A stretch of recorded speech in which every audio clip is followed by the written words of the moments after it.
கர்த்தருக்கு பயப்படுகிற ஸ்திரீயே புகழப்படுவாள். அதே மாதிரி புத்தி உள்ள ஸ்திரீ தன் வீட்டை கட்டுகிறாள், புத்தி இல்லாத ஸ்திரீயோ தன் கைகளினால் அதை இடித்து போடுகிறாள் அப்படின்னு சொல்லிட்டு வசனம் சொல்லுது.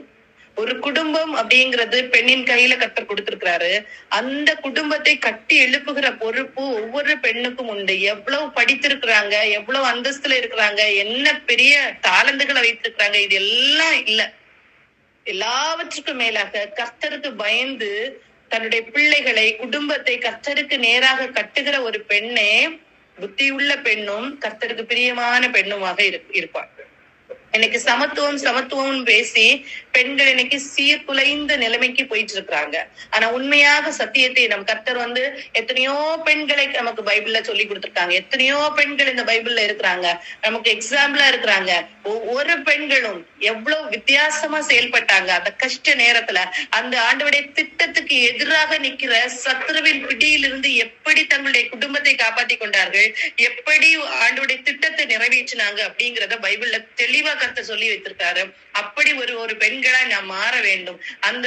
அந்த காரியத்தோட கர்த்தர் நம்மளோட பேச போறாரு. எல்லாருக்கும் ஒரு திட்டம் உண்டு, எல்லாருக்கும் ஒரு நோக்கம் உண்டு, எல்லாருக்கும் ஒரு குடும்பம், எல்லாருக்கும் ஒரு பொறுப்பு கர்த்தர் தந்திருக்கிறார். நம்ம சும்மா நம்முடைய காரியத்தை மாத்திரம் பார்த்துட்டு போறதுக்கு நம்மளை கர்த்தர் அழைக்கவே இல்லை. நம்மளை கர்த்தர் ஒரு திட்டத்தோடு ஒரு நோக்கத்தோடு தான் அழைத்திருக்கிறார். அந்த திட்டத்தை நோக்கத்தை புரிந்து கொண்டவர்களாக நமக்கு இவ்வளவு காரியம் நம்மகிட்ட இருக்கா அப்படின்னா கண்டிப்பா இருக்கு அப்படிங்கிறத இந்த மெசேஜ்க்கு எண்ட்ல நம்ம புரிந்து கொண்டு ஆண்டவர்கிட்ட சப்மிட் பண்ணி, ஆண்டவரே எனக்கு அந்த உணர்வை தாங்கப்பா, எனக்கு பொறுப்பை நான் உணர்ந்து கொள்ளணும் ஆண்டவரே அப்படிங்கிற உணர்வோடு நம்ம இந்த இடத்துல இருப்போமானா கண்டிப்பா நம்ம கூட பேசுவாங்க. அநேக காரியங்கள் நமக்கு தெரிந்த காரியங்களா இருந்தாலும் அநேக காரியங்களை நாம் கற்றுக்கொள்ளுவோம். கர்த்தர் நம்மோடு பேசட்டும். சரியா? இந்த நாள்ல நான் என்ன டைட்டில் எடுத்தேன் அப்படின்னா, women's role in understanding God's plan and generating a God fearing generation. அப்படின்னா பெண்களின் பங்கு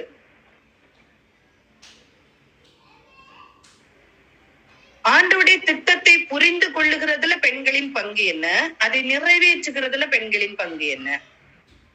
அப்போ ஆண்டவருடைய திட்டத்தை புரிந்து கொள்ளுகிற பெண்கள் கண்டிப்பா டிஃப்ரெண்டா நடந்து கொள்ளுவாங்க. ஆண்டவருக்குள்ளால தங்களை அப்படி சிறுமைப்படுத்தி தாழ்த்தி கர்த்தருடைய கரத்துக்குள்ளார்ந்து அந்த பிளானை பெற்றுக்கொண்டு அதை புரிந்து கொண்டு ஒரு நல்ல ஒரு லீடர்ஸ, நல்ல ஒரு ஜெனரேஷனை உருவாக்குகிறது பெண்களுடைய கரத்துல இருக்கிறது. எப்படி இந்த பைபிள்ல எத்தனையோ பெண்களை கர்த்தர் பயன்படுத்தி இருக்கிறார் அப்படிங்கிறத பார்த்து நாம் புரிந்து கொள்ளுவோம். நாமும் அப்படிப்பட்ட ஒரு தேவபக்தி உள்ள ஜெனரேஷனை நம்ம உருவாக்கணும். நமக்கும் அதுல பங்குண்டு அப்படிங்கிற உணர்வோடு நம்ம அமர்ந்திருப்போம். ஃபர்ஸ்ட் நம்ம பார்த்தோம்னா எல்லாருக்கும் தெரிந்த ஒரு காரியம், நான் அடிக்கடி சொல்ற ஒரு காரியம் தான் மோசேயுடைய தாய். இந்த மோசேயுடைய தாய் அவளுடைய சம்பவம் யாத்ராகம் 2ஆம் அதிகாரத்துல கொடுக்கப்பட்டிருக்கிறது. அந்த யாத்ராகம் 2ஆம் அதிகாரத்துல சொல்லப்பட்ட காரியத்துல என்ன சொல்லியிருக்கோம்னா, லேவியின் புத்திரர்ல ஒருத்தங்க என்ன செய்யறாங்க, பிள்ளை பெறுறாங்க.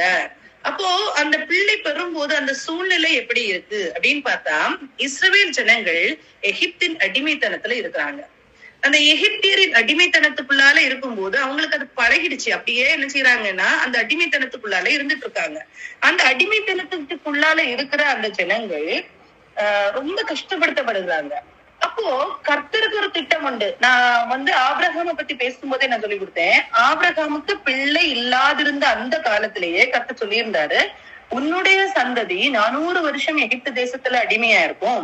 400 வருஷம் முடியும் போது அவங்க அங்கிருந்து விடுதலை பெற்று கானானை சுதந்திரித்துக் கொள்ளுவார்கள்.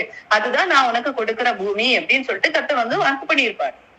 இப்போ யோசேப்பு அங்க போய் முதல்ல அடிமையா போகிறாரு. அங்க போய் இப்போ அதிபதியா ஆகி யோசேப்பினுடைய நாட்கள் முடிந்த பிறகு பார்வோனி அறியாத ஒரு ராஜா எழும்புகிறான் அப்படிங்கிறது நமக்கு தெரியும். அந்த பார்வோனி அறியாத ஒரு ராஜா எழும்பும் போது அது ஏன் பார்வோனி யோசேப்பை அறியாத ஒரு ராஜா பார்வோன் எழும்புகிறாரு. ஏன் அப்படி எழும்புறாரு? யோசேப்புடைய காரியங்கள், அவர் செய்த நன்மைகள் எதுவுமே அந்த இடத்துல சொல்லி கொடுக்கப்படல. அது அப்படியே நிறுத்தப்பட்டிருக்கு. இப்ப யோசேப்பை அறியாத ஒரு ராஜா எழும்பி இஸ்ரவேல் ஜனங்களை நெருக்குகிறார். ஏன் நெருக்குகிறான் அப்படின்னு பார்த்தோம்னா, கர்த்தருடைய திட்டம் அங்க நிறைவேறுகிற நேரத்துல இருக்குது. 400 வருடங்களுக்கு அருகில நெருங்கி கொண்டிருக்கிறது. அப்ப 400 வருடங்கள் ஆயிடுச்சுன்னா கண்டிப்பா அங்க ஒரு ஒரு ஒரு லீடர் வேணும். அந்த லீடர் என்ன செய்யணும்? விடுவித்து இந்த ஜனங்களை விடுவித்து வெளியே கொண்டு வருகிற இந்த சம்பவம் நடக்கும் அப்படிங்கிறது பிசாசானவனுக்கு தெரியும். அப்ப இந்த இடத்துல ஒரு விடுதலை நடக்க போகுது, சம்திங் நடக்க போகுது அப்படிங்கிறது அந்த பிசாசுக்கு தெரியும். ஆனா யாரை வைத்து எப்படி நடக்க போகிறதுங்கிறது அந்த பிசாசுக்கு கண்டிப்பா தெரியாது. கர்த்தர் செய்யற காரியம், அந்த அந்த ஆண்டவர் கொடுத்த ப்ராபசிஸ் இதெல்லாமே பிசாசுக்கு தெரியும். இந்த டைம் ஆகும்போது இப்படி இப்படி நடக்க போகுது அப்படிங்கிறது தெரியும். ஆனா எப்படி நடக்க போகுது, யார வச்சு நடத்த போறாரு, இதெல்லாம் தெரியாது. அதனாலதான் ஒரு திட்டத்தை கொடுக்குறா, ஒரு இதை கொடுக்குறான். பிறக்கிற எல்லா பிள்ளைகளையும் கொண்டு போடுவோம், ஆண் பிள்ளைகளை கொண்டு போடுவோம். ஏன்னா அவங்க பலத்து இருப்பாங்க, அவங்க நமக்கு எதிராக நிற்பாங்க. இந்த மாதிரி அவன் என்ன பிசிக்கலி திங்க் பண்றான், அவன் மென்டலா திங்க் பண்றான். சோ என்ன பண்றான், பிறக்கிற எல்லா ஆண் குழந்தைகளையும் கொஞ்சம் போடணும் அப்படின்னு சொல்லிட்டு கட்டளை பிறப்பிக்கப்படுகிற அந்த காலம். அந்த காலத்துல மோசேனுடைய தாய் மாத்திரம் ஏன் வித்தியாசமா செயல்படுகிறா? மோசேனுடைய தாய் மாத்திரம் வித்தியாசமா செயல்படுறா. மற்ற எல்லா தாய்களும் என்ன செய்யறாங்க, தங்களுடைய பிள்ளைகளை கொண்டு அந்த நதியில போட்டுடுறாங்க, அந்த நைல் நதியில அப்படியே போட்டுடுறாங்க அந்த பிள்ளைகளை. ஏன் அப்படின்னா அது ராஜாவின் கட்டளை, அது ராஜாவின் கட்டளை. அப்போ உலகத்துல எகிப்து அப்படின்னு சொல்றது உலகம். அந்த உலகத்தின் கட்டளைப்படி பார்க்கும்போது அந்த பிள்ளைகள், எல்லா பிள்ளைகளும் கொல்லப்பட வேண்டும் அப்படிங்கிறது அந்த உலகத்தின் அதிபதியாகிய சாத்தானின் கட்டளை. ஆனா இந்த உலகத்தின் அதிபதியாகிய சாத்தானின் கட்டளையை கேட்காதபடிக்கு, அந்த கட்டளையை கீழ்ப்படியாதபடிக்கு தன்னால் இயன்ற வரைக்கும் நான் என் பிள்ளைய பத்திரமா பாதுகாப்பேன் அப்படின்னு சொல்லிட்டு ஒரு தாய் நினைக்கிறாள்ல, அதுதான் மோசேயின் தாய். அப்படி ஒரு தாய் நினைக்கிறா. அந்த தாயுடைய வீட்டுலதான் மோசையை கர்த்தர் பிறப்பிக்கிறாரு. அந்த பிள்ளையை கர்த்தர் எவ்வளவு அழகா பாதுகாத்து நடத்துறார் அப்படிங்கிறது நமக்கு எல்லாருக்கும் தெரியும் இல்லையா? அப்போ மோசையின் தாய் ஒரு வித்தியாசமான தாய். எல்லா தாய்களையும் மாதிரி இல்ல, எல்லா தாய்களும் உலகத்துல இருக்கிற எல்லா தாய்களையும் மாதிரி இல்ல. சரி ஒரு கட்டளை வந்துச்சா, சரி ஓட்டு அப்படின்னு சொல்லிட்டு விடுற தாய் அல்ல. அந்த தாய் என்ன செய்யறாங்க, அழகா எடுத்து அந்த பிள்ளையை எவ்வளவுத்துக்கு பாதுகாக்க முடியுமோ, தன்னால எவ்வளவு முடியுமோ. இது அடிக்கடி நம்ம கேட்கிற ஒரு காரியம் தான், கேட்ட ஒரு காரியம் தான். நம்ம என்ன பார்க்கணும் அப்படின்னா, நம்முடைய காரியத்துல நம்ம இன்னைக்கு அதே மாதிரி ஒரு காரியத்தை செய்யறோமா, நம்முடைய பிள்ளைகளை குறித்த காரியத்துல நாம அப்படி செய்யறோமா? இது உண்மையிலே நான் சொல்றேன், இந்த இடம் ஆராய்ந்து பார்க்கிற இடம், நம்மை ஆராய்ந்து பார்க்கிற இடம். இந்த இடத்திலிருந்து நாம் நம்மை ஆராய்ந்து பார்த்து நம்மை கரெக்ட் பண்ணி கொள்ளுகிற ஒரு இடமாக இந்த இடம் இருக்கணும். மோசையின் தாய் எவ்வளவுத்துக்கு தன்னுடைய பிள்ளையை பாதுகாத்தாங்களோ அதே மாதிரி நாம் நம்முடைய பிள்ளைகளை உலகத்தின் தீமைகளுக்கு பாதுகாக்க முடிகிறதா? நாம் என்ன ஸ்டெப் எடுக்கிறோம், என்ன ஸ்டெப் எடுக்கும்? நம்ம பிள்ளைய பிடிச்சு பக்கத்திலேயே உட்கார வச்சுக்க முடியுமா? கண்டிப்பா முடியாது. உலகத்துல விட்டுதான் ஆகணும் இல்லையா? அந்த பிள்ளைகளை எப்படி நம்ம விடணும்? நான் முன்னாடி சொல்லி கொடுத்திருக்கேன், பிசுனும் கீழும் பூசி ஒரு பெட்டியை செய்து அதே நைல் நதியில கொண்டு மோசையின் தாய் விட்டாங்க இல்லையா? மோசையின் தாய் பிசுனும் கீழும் பூசி, அப்ப வேத வசனத்தை பிள்ளைகளுக்கும் கொடுத்து ஜெபத்தோடு பிள்ளைகளை வெளியே அனுப்பும் போது அந்த உலகத்தின் காரியங்கள், உலகத்தின் தீமைகள் பிள்ளைகளை தொடாது, பிள்ளைகளை தொடாது, தொடாதபடிக்கு பிள்ளைகளை மேற்கொள்ள வைக்கும். அதுதான் அந்த ஜெபமும் வசனமும். வாலிபன் தன் வழியை எதனால் சுத்தம் பண்ணுவான்? உம்முடைய வசனத்தின்படி தன்னை காத்துக் கொள்ளுகிறதுனால் தானே. அந்த வசனம் இல்லைன்னா உலகத்தை மேற்கொள்ள முடியவே முடியாது. இயேசு அப்படிதான் மேற்கொண்டார். இயேசுக்கு பிரச்சனைகள் வரும்போது, இயேசுவை சத்துரு சோதித்த நேரத்துல தற்படித்தான் கர்த்தர் மேற்கொண்டார். அதனால வசனம் இல்லாதபடிக்கு, ஜெபம் இல்லாதபடிக்கு நம்முடைய பிள்ளைகள் உலக காரியத்திலிருந்து மேற்கொள்ள முடியாது. நாம் அதற்கு என்ன செய்யணும்? கண்டிப்பா நம்ம என்ன செய்யணும்? நம்ம பிள்ளைகளுக்காக, நம்ம கரத்துல கொடுத்திருக்கிற பிள்ளைகளே தேவ பக்தி உள்ள பிள்ளைகளாக நாம் உருவாக்கி கொண்டிருக்கிறோமா? நம்ம பிள்ளை ஒருவேளை மோசையை போல ஒரு லீடரா வர்றதுக்கு வாய்ப்புகள் உண்டே. கர்த்தர் என்ன திட்டம் வைத்திருக்கிறார் நமக்கு தெரியுமா? மோசைக்கு தாய்க்கு கண்டிப்பா இவன் ஒரு பெரிய லீடரா தான் வரப்போறான் அப்படிங்கிறது தெரியுமான்றது எனக்கு தெரியல. ஆனா நீ ஒரு எபிரேயன், இந்த பிள்ளை ஒரு எபிரேயன். இந்த பிள்ளைக்கு என்னால என்ன செய்ய முடியுமோ அதை நான் செய்வேன், என்னால எவ்வளவு இந்த பிள்ளைய பாதுகாக்க முடியுமோ அவ்வளவு நான் பாதுகாப்பேன் அப்படின்னு சொல்லிட்டு ரொம்ப கேர்ஃபுல்லா அந்த பிள்ளைய வளர்க்கிறாங்க மோசையின் தாய். அதுதான் ஸ்பெஷாலிட்டி. அதே மாதிரிதான் நம் உலகத்தின் தாய்மார்களை போல நாம் இருக்க அழைக்கப்பட்டவர்கள் அல்ல. உலகத்தின் தாய்மார்களை மாறி நம் பிள்ளைகளை அப்படியே விட்டு விடுகிறதற்காக கொடுக்கப்பட்ட பிள்ளைகள் அல்ல. நம்முடைய பிள்ளைகள் கர்த்தருடைய திட்டத்துக்குள்ளால வளர்க்கப்படுகிறதற்காக நமக்கு கொடுக்கப்பட்ட பிள்ளைகள். அந்த பிள்ளைகள் தேவனுடைய பிள்ளைகள், நம்முடைய பிள்ளைகள், நம்முடைய கரத்துல வளர்க்க கொடுக்கப்பட்ட பிள்ளைகள் மாத்திரமே. நம்முடைய பிள்ளைகள் தேவனுடைய பிள்ளைகள். தேவனுடைய கரத்திலிருந்து நாம் பெற்றுக்கொண்ட பிள்ளைகளை தேவனிடத்துல நாம் திருப்பி ரிட்டர்ன் கொடுக்கணும். தேவ பக்தி உள்ள சந்த சந்ததியாக உருவாக்கி ஒரு ஏஞ்சல்ஸா மாற்றி கர்த்தரை போல மாற்றி அந்த இடத்துல கொடுக்கறதற்கு நம் பிள்ளைகளை என்ன செய்யணும், பழக்குவிக்கணும். அந்த அளவுக்கு நம்ம என்ன செய்யணும், நம்முடைய இருதயத்துல அந்த தாட் வேணும். நம்முடைய இருதயத்துல அந்த ஒரு ஸ்ட்ராங் பிலீஃப் நமக்கு இருக்கணும். நம்ம பிள்ளைகளை நான் எப்படி வளர்க்கிறேன், என் பிள்ளை எப்படிப்பட்ட பிள்ளையா மாற போகுது, என் பிள்ளை சாத்தானுக்குரிய பிள்ளை இல்ல, இந்த உலகத்துக்குரிய பிள்ளை இல்ல அப்படிங்கிறது நமக்குள்ளால ஸ்ட்ராங்கா இருந்தா மாத்திரம்தான் அந்த உலகத்தின் தீமையிலிருந்து நம் பிள்ளைகளை காப்பாற்றிக் கொள்ள முடியும். வாலிப பிள்ளைகள் இந்த இடத்துல இருக்கிறீங்க, வாலிப பிள்ளைகள் ஒவ்வொருவரும் நினைத்துக் கொள்ளணும், நான் இந்த உலகத்துக்குரிய பிள்ளை அல்ல, உலகத்தை போக்குற போக்குல போகிறதுக்குள்ள பிள்ளை அல்ல, நான் தேவனிடத்துல உண்டு வந்த பிள்ளை. தேவனிடத்துல போய் தேவனை துதிக்கிற ஒரு தூதனாக நாம் மாற வேண்டும், தேவனை போல மாறி நான் மறுரூபமாக வேண்டும் அப்படிங்கிற எண்ணம் ஒவ்வொரு பிள்ளைகளுக்கும் இருக்கணும், ஒவ்வொரு பெற்றோருக்கும் இருக்கணும். அப்படி இருந்தால் மாத்திரமே நாம் வித்தியாசமாக காணப்படுவோம். இந்த மோசேயின் தாய் எப்படி பாதுகாத்தாங்களோ அதே மாதிரி நமக்குள்ளால ஒரு தீ இருக்கணும். நம்ம பிள்ளைகளை பார்க்கும்போது ஒரு தீ இருக்கணும். யாரோ சொல்றாங்கிறது மாதிரி நம்ம பிள்ளைகளை அனுப்பிவிடக் கூடாது. எந்த இடத்துக்கும் எந்த காரியத்தை செய்கிறதற்கும் அவங்க சொன்னாங்க இவங்க சொன்னாங்க நம்ம பிள்ளைகளை அனுப்பி விடுறதுக்கு இல்ல. நம்ம பிள்ளைகள் கையில கொடுக்கப்பட்ட பிள்ளைகள், நம்முடைய பிள்ளைகள் கர்த்தர் நம்முடைய கையில நம்பி கொடுத்த பிள்ளைகள். அதான் நேற்றுக்கு ஒருத்தவங்க ஒரு மெசேஜ்ல சொல்லும் போது சொன்னா, நம்முடைய கரத்துல யாருமே எதையுமே நம்பி நம்ம கையில தர மாட்டாங்க. ஆனா ஒரு ஜீவனை நம்பி கர்த்தர் ஒவ்வொருத்தருக்கும் ஒரு ஜீவன், 2 ஜீவன், 3 ஜீவன் கையில கொடுத்துருக்காரு இல்லையா? எப்படி நம்பி கர்த்தருக்கு தந்திருக்கிறாரு. அந்த ஜீவனை கர்த்தருடைய துணையோடு மாத்திரம்தான் நான் வளர்க்க முடியும், மற்ற மாதிரி நம்ம வளர்க்க முடியாது. மற்றவர்கள் சொல்லுகிற மாதிரி எல்லா காரியத்திலையும் பிள்ளைகளை ஈடுபடுத்தி விட நம்ம கூடாது. நமக்கு கர்த்தர் சொல்லியிருப்பாரு, ஆனா நம்ம கரத்துல கொடுத்திருக்கிற பிள்ளைகளை கர்த்தர் நம்ம கிட்ட எப்படி சொல்றாரோ அப்படிதான் நான் வளர்க்கணும். அப்படி நான் முதல்ல கர்த்தர்கிட்ட ஒரு ரிலேஷன்ஷிப்பை வைத்துக் கொள்ளணும். நாம் கர்த்தரிடத்துல ஒரு ரிலேஷன்ஷிப்பை வைத்துக் கொண்டால்தான் நம்ம பிள்ளைகளை எப்படி வளர்க்கணும்னு கர்த்தர் நமக்கு கற்றுத் தர முடியும். கர்த்தர் சொல்றத நாம் கேட்க முடியும். அப்படி கேட்டு நம் பிள்ளைகளை வளர்ப்போமானால் உண்மையிலே சொல்றேன், ஒரு மோசேயை எப்படி மோசேயின் தாய் வளர்த்து அந்த இஸ்ரவேல் ஜனங்களுக்கு ஒரு லீடரா உருவாக்க முடிந்ததோ அதே மாதிரி நாமும் நம்முடைய பிள்ளைகளை ஒரு லீடரா உருவாக்க முடியும். கர்த்தர் எப்படி நம்மளை வைத்திருக்கிறாரோ ஒவ்வொரு பிள்ளைகளுக்கும் ஒவ்வொரு திட்டம், அந்த திட்டத்தின்படி நாம் வளர்க்கிறதுக்கு நாம் கர்த்தர்கிட்ட ஒப்பு கொடுக்கணும். அப்ப இப்படி நம்ம செய்யணும். நான் உண்மையிலேயே அந்த தீர்மானம் நமக்கு வேணும். என்னுடைய பிள்ளைகள் உலக பிள்ளைகளை மாறி அல்ல. அந்த பிள்ளை எப்படி செய்யுது அதனால என் பிள்ளை எப்படி செய்யலாம்? நோ. நமக்கு பிள்ளைக்கு எது ஆண்டவர் கொடுத்திருக்கிறாரோ அந்த இதுலதான் பிள்ளைகளை என்ன செய்யணும், வளர்க்கணும். அப்படி நான் வளர்க்கும் போது நாம என்ன செய்ய முடியும், இதை நம்ம அச்சீவ் பண்ண முடியும். இப்ப ஃபர்ஸ்ட் நம்ம பார்த்தோம்னா அந்த ஒரு பெரிய ஒரு ஃபெய்த்ஃபுல் லீடரை உருவாக்குகிற பொறுப்பு யார்கிட்ட கொடுக்கப்பட்டிருந்தது? மோசேயின் தாயாகிய யெகோபேத்திடம் கொடுக்கப்பட்டிருந்தது. அதை அவங்க அழகா செஞ்சு நிறைவேற்றினாங்க.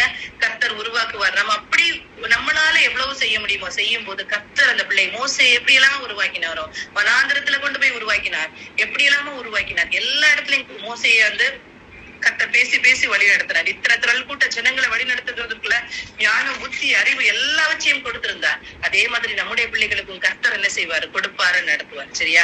சோ நமக்கு அந்த பொறுப்பு வேணும். அந்த பொறுப்பை நம்ம என்ன செய்வோம், வைத்துக் கொள்ளுவோம். அதை நம்ம இருதயத்துல ஆழமாக பதித்துக் கொள்ளுவோம். நம்முடைய பிள்ளைகள் வேற யார் சொல்ற மாதிரி வளர்க்கறதுக்கு கொடுக்கப்பட்ட பிள்ளைகள் இல்ல. நம்முடைய பிள்ளைகள் கர்த்தர் நம்ம கிட்ட எப்படி சொல்றாரோ அப்படி வளர்க்கறதுக்கு கொடுக்கப்பட்ட பிள்ளைகள்.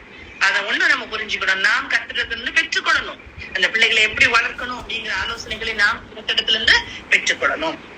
2வது பார்த்தோம்னா ஒரு பெண்ணை பார்ப்போம், யோசேபாள். எடுத்துக்கொள்ளுங்கள். 2 ராஜாக்கள் 11ஆம் அதிகாரம். 2 ராஜாக்கள் 11ஆம் அதிகாரம்.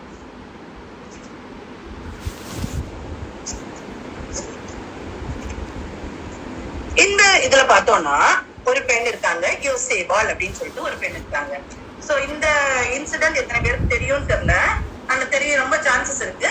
இப்போ நானும் ஒரு சின்ன ஒரு கிளான்ஸ் சொல்றேன். இஸ்ரவேல் அந்த 12 கோத்திரம், யாக்கோபின் சந்ததி இஸ்ரவேலா இருக்கு இல்லையா, தேவனுடைய பிள்ளைகளா இருக்கிறாங்க. ஆனா இந்த 12 கோத்திரங்களும் 2 தேசங்களா பிரிந்து போகுது. யூத தேசம், இஸ்ரவேல் தேசம் அப்படின்னு சொல்லிட்டு பிரிந்து போகுது. அதற்கு காரணமா இருந்தவர் சாலோமனுடைய மகன். அப்போ அந்த காலத்துல சாலோனுடைய மகன் ரெகோபயாம் காலத்துல தேசம் பிரிக்கப்பட்டு 2 தேசமாக மாறுது. தென் தேசம், வட தேசம்னு மாறுது. அப்போ கர்த்தர் தாவீது இந்த இஸ்ரவேலை அரசாட்சி செய்யும் போது கர்த்தர் ஒரு உடன்படிக்கை பண்ணியிருப்பாரு. என்ன உடன்படிக்கை பண்ணியிருந்தாங்கன்னா, தாவீது ரொம்ப ஆண்டவருக்கு இருதயத்திற்கு ஏற்றவனா இருந்ததுனால கர்த்தர் சொல்லியிருப்பாரு, உன்னுடைய சந்ததி எப்படியாவது என்ன செய்யும், ஒரு ராஜ வம்சத்துல ராஜாங்கத்தை அந்த பொறுப்பை ஏற்றுக்கொள்ளும். உன்னுடைய சந்ததி கண்டிப்பா அந்த இத வைத்துக் கொள்ளும், ஒரு ராஜாவா இருப்பாங்க, எப்பவுமே நிலைத்திருப்பாங்க அப்படின்னு சொல்லிட்டு ஒரு உடன்படிக்கை பண்ணியிருப்பாங்க. சரியா? ஆனா அது தாண்டி என்ன உடன்படிக்கை பண்ணி இருந்தாலும் அந்த உடன்படிக்கை நிறைவேற கூடாதபடிக்கு சத்ருவானவன் நல்லா போராடுவான். கர்த்தர் நமக்கு ஒரு வாக்குத்தத்தம் கொடுத்திருந்தாலும் சரிதான், அந்த உடன்படிக்கை பண்ணியிருந்தாலும் சரிதான், அதுல நம்ம செய்ய கூடாதபடிக்கு சத்ரு கண்டிப்பா போராடுவான். ஆதியிலே அவன் அதானே பண்ணனா. கர்த்தர் மனுஷனை படித்து விட்டு, மனுஷனே நான் இந்த மேல இடத்துல ஒரு தூதனாக நான் கொண்டு வைப்பேன், என்னை துதிக்கிற ஒரு பிள்ளையாக நான் கொண்டு வைப்பேன்னு சொல்லும் போது சாத்தா என்ன சொன்னா, இல்ல நான் விட மாட்டேன் இல்லையா? அப்ப அந்த யுத்தத்துலதான் யாரும் தோத்து போயிடுறா. ஆதாம் தோத்து போறாரு, ஏவாள் தோத்து போறாங்க. அப்படி தோற்று போனதுனாலதான் அவங்க என்ன செய்யறாங்க, இன்னைக்கு பாவத்துக்குள்ளால விழுந்து அவங்க என்ன செய்யறாங்க, தேவ மகிமை அச்சவர்களாக போனாங்க. அப்போ கர்த்தருக்கு ஆசைதான், அவன் ஆதாமும் ஏவாளும் கீழ்ப்படிந்து ஒரு தேவ பக்தி உள்ள சந்ததி அவங்க மூலம் எப்படியாவது கர்த்தர் உருவாக்கி என்ன செய்வாரு, ஒரு இதை வைக்கணும் அப்படின்னு சொல்லிட்டு அவர் வச்சிருந்தாரு. ஆனா சத்ரு போராடுறான். இதே மாதிரிதான் சத்ரு இந்த தாவீதின் வம்சம் ராஜாங்கத்துல இருக்கும் அப்படின்னு சொல்றதுக்கு எதிராக போராடுறான். இதுல என்ன தப்பு நடக்குது அப்படின்னா, ஒரு நல்ல ராஜா யூதா தேசத்துல இருந்தாங்க. இப்ப யூதா இஸ்ரவேல் அப்படின்னு சொல்லிட்டு 2 நாடா பிரியுது. இந்த யூதா தேசத்துல யோசபாத் அப்படின்னு சொல்லிட்டு ஒரு நல்ல ராஜா இருந்தார். இந்த ராஜா எல்லா விஷயத்திலயும் பாத்தீங்கன்னா அவரோட தனிப்பட்ட காரியங்களை நீங்க பாத்தீங்கன்னா ரொம்ப நல்ல ராஜா, அழகா ஊழியத்தோட கூடிய அந்த ராஜாங்கத்தை செஞ்சுட்டு இருந்த ராஜா தான் யோசபாத் ராஜா. ஆனா அவர் செஞ்ச ஒரே தப்பு என்ன அப்படின்னா, கர்த்தர் சொல்லியிருப்பாரு, இந்த வடக்கு தேசத்துல இருக்கிற அந்த இஸ்ரவேல் அப்படின்னு சொல்ற அந்த 10 கோத்திரத்தார் கர்த்தரை தொழுது கொள்ளாதபடிக்கு விக்கிரகங்களை மோஸ்ட்லி தொழுது கொள்ளுகிற கூட்டமாக மாறி போய் விட்டார்கள். கர்த்தருடைய பிள்ளைகள் தான், ஆனா எரோபெயாமின் அந்த தலைமையில இருந்த போதே விக்கிரக ஆராதனை உள்ள வந்துச்சு. சோ அதை தொடர்ந்து எல்லாரும் விக்கிரகங்களை வைத்து வழிபடுகிற ஒரு கூட்டமாக தான் எந்த இது கோத்திரம் இருந்துச்சு, அந்த இஸ்ரவேலின் 10 கோத்திரங்கள், அதான் இஸ்ரேல் நாடு. அப்ப அந்த நாட்டுல ஆகாப் அப்படின்னு சொல்லிட்டு ஒரு ராஜா இருக்கிறார். ஆகாப் ராஜாவுடைய மனைவி ஏசபேல். இந்த ஆகாபுக்கும் ஏசபேலுக்கும் பிறந்த ஒரு பிள்ளை அத்தாலியால என்ன செய்யறாங்க, யோசபாத் தன்னுடைய மகன் யோராமுக்கு திருமணம் பண்ணி வச்சிருவாரு. சரியா? அது செய்யக்கூடாது அப்படின்னு தான் கர்த்தர் சொல்லியிருந்தாரு. ஏன்னா விக்கிரகங்களை வழிபடுகிறவர்களுக்கு கூட நமக்கு தொடர்பு வைக்க கூடாது அப்படிங்கறதான் கர்த்தர் வைத்திருந்த ஒரு கட்டளை. ஆனாலும் இவர் என்ன செய்துட்டாருன்னா, அந்த யோராம் தன்னுடைய மகன் யோராமுக்கு அத்தாலியால திருமணம் பண்ணி வைக்கிறாங்க. இந்த ஆகாபுக்கும் ஏசபேலை குறித்து சொல்லப்பட்ட காரியம் என்னன்னா, அவ ஒரு வேசிகளின் தாய், அந்த மாதிரி சொல்லப்பட்ட ஒரு பெண் ஏசபேல் என்ன சொன்னாலும் கேட்கிறவர் தான் ஆகாப். ஆகாப் தன்னை ஏசபேலுக்காக தன் மனைவியிடத்தில் தன்னை விற்று போட்டவன் அப்படின்னு பெயர் பெற்றவன் தான் யாரு, ஆகாப். இந்த ஆகாபுடைய பெண் பொண்ணு அத்தாலியால என்ன செய்தாரு, இவரு யோசபாத் யோராமுக்கு திருமணம் பண்ணி வைக்கிறாரு. இந்த திருமணம் பண்ணி வைக்கும் போது இந்த அத்தாலியாளுக்கு என்ன குணம் இருக்குதுன்னா, அந்த விக்கிரக ஆராதனை இந்த மாதிரி காரியங்கள் தான் அதிகமாக இருக்குது. இந்த யோராம் என்ன செய்யறாங்க, மரித்த பிறகு யோராமுடைய மகன் அகசியா ராஜாவாக. சரியா? அகசியா ராஜாவாகும் போது இங்க என்ன நடக்குது அப்படின்னா, யெகூ அப்படின்னு சொல்லிட்டு ஒருத்தர் இஸ்ரவேல்ல எழும்புறாரு. கர்த்தர் யெகூ அப்படின்னு சொல்லிட்டு ஒருத்தரை எழுப்புறாரு. சோ இந்த யெகூவை எழுப்புனதற்கான காரணமே, யெகூவை அனாய்ட் பண்றதுக்கான காரணமே, அபிஷேகம் பண்ணதுக்கு காரணமே என்னன்னா, ஆகாபின் குடும்பத்தை அழித்து போட வேண்டும்.